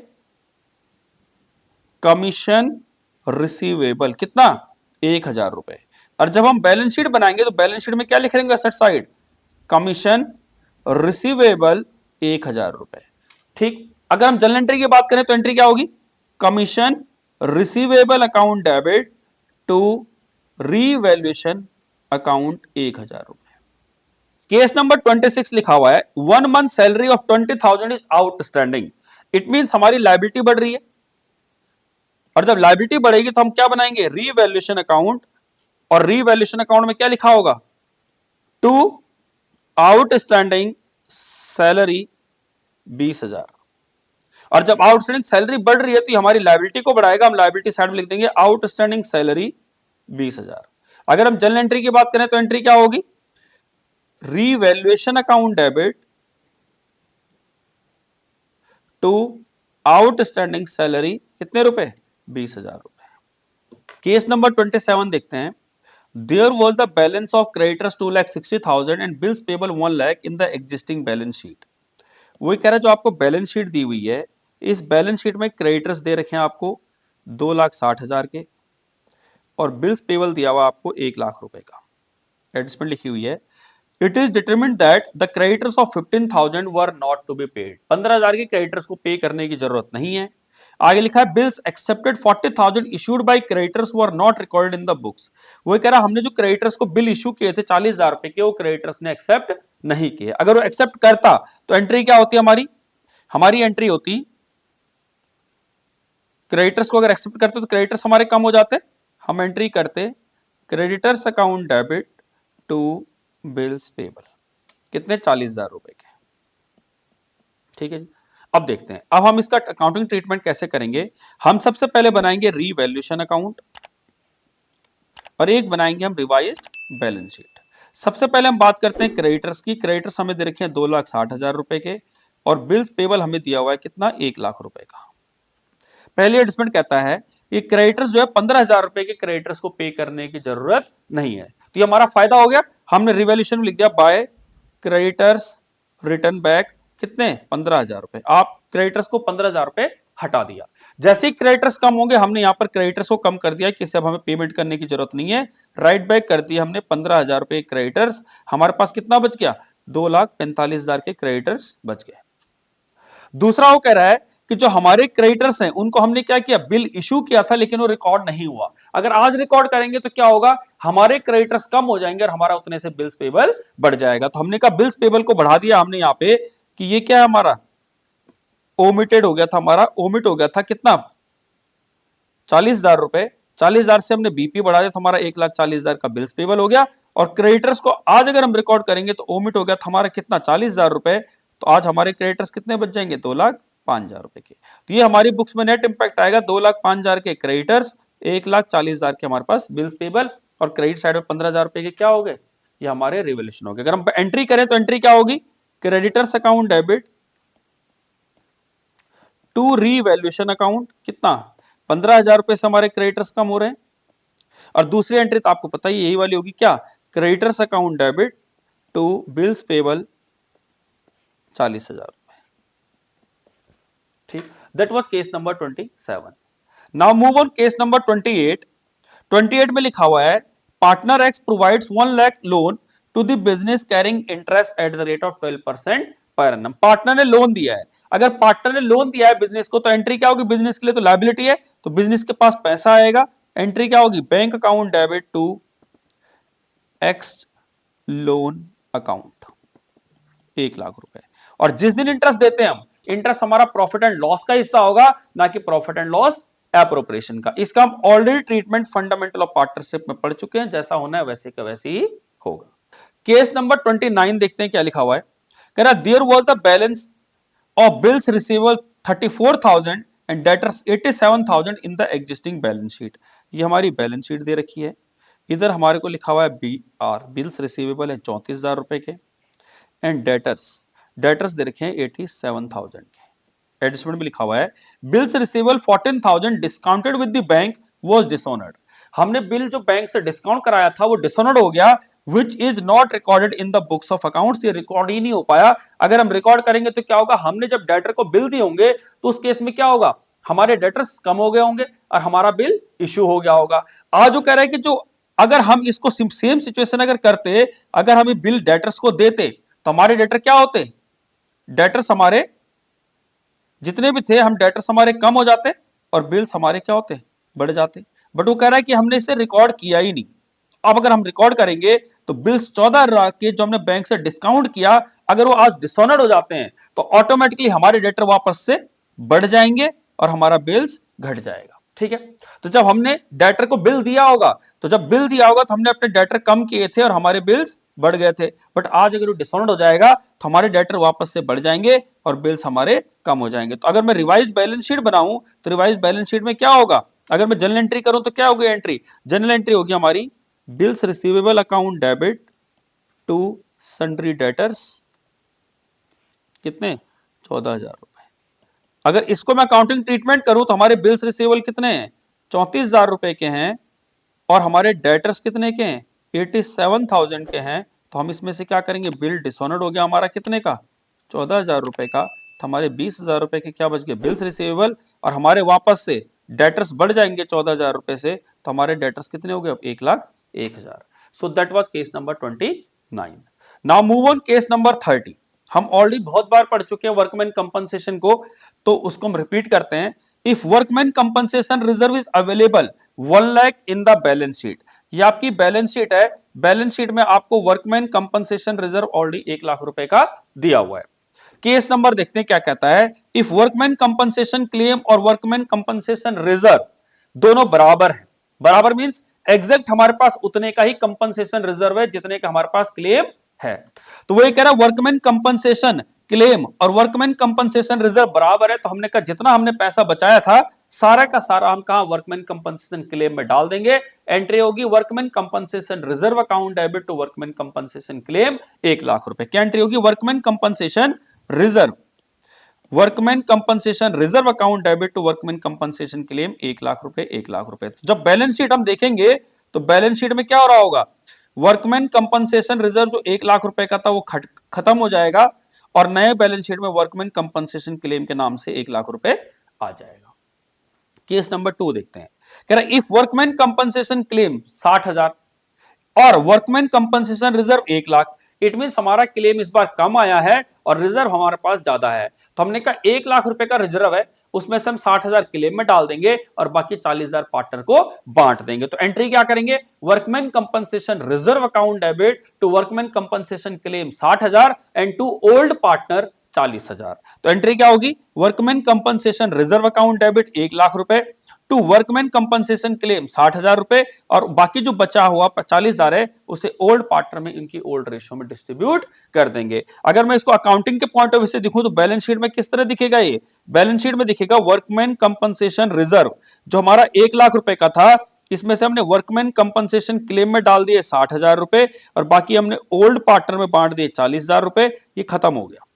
और यहां पर क्या दिखेगा? बैलेंस शीट में वर्कमैन कंपनसेशन क्लेम दिखेगा आपको 60,000 रुपए का।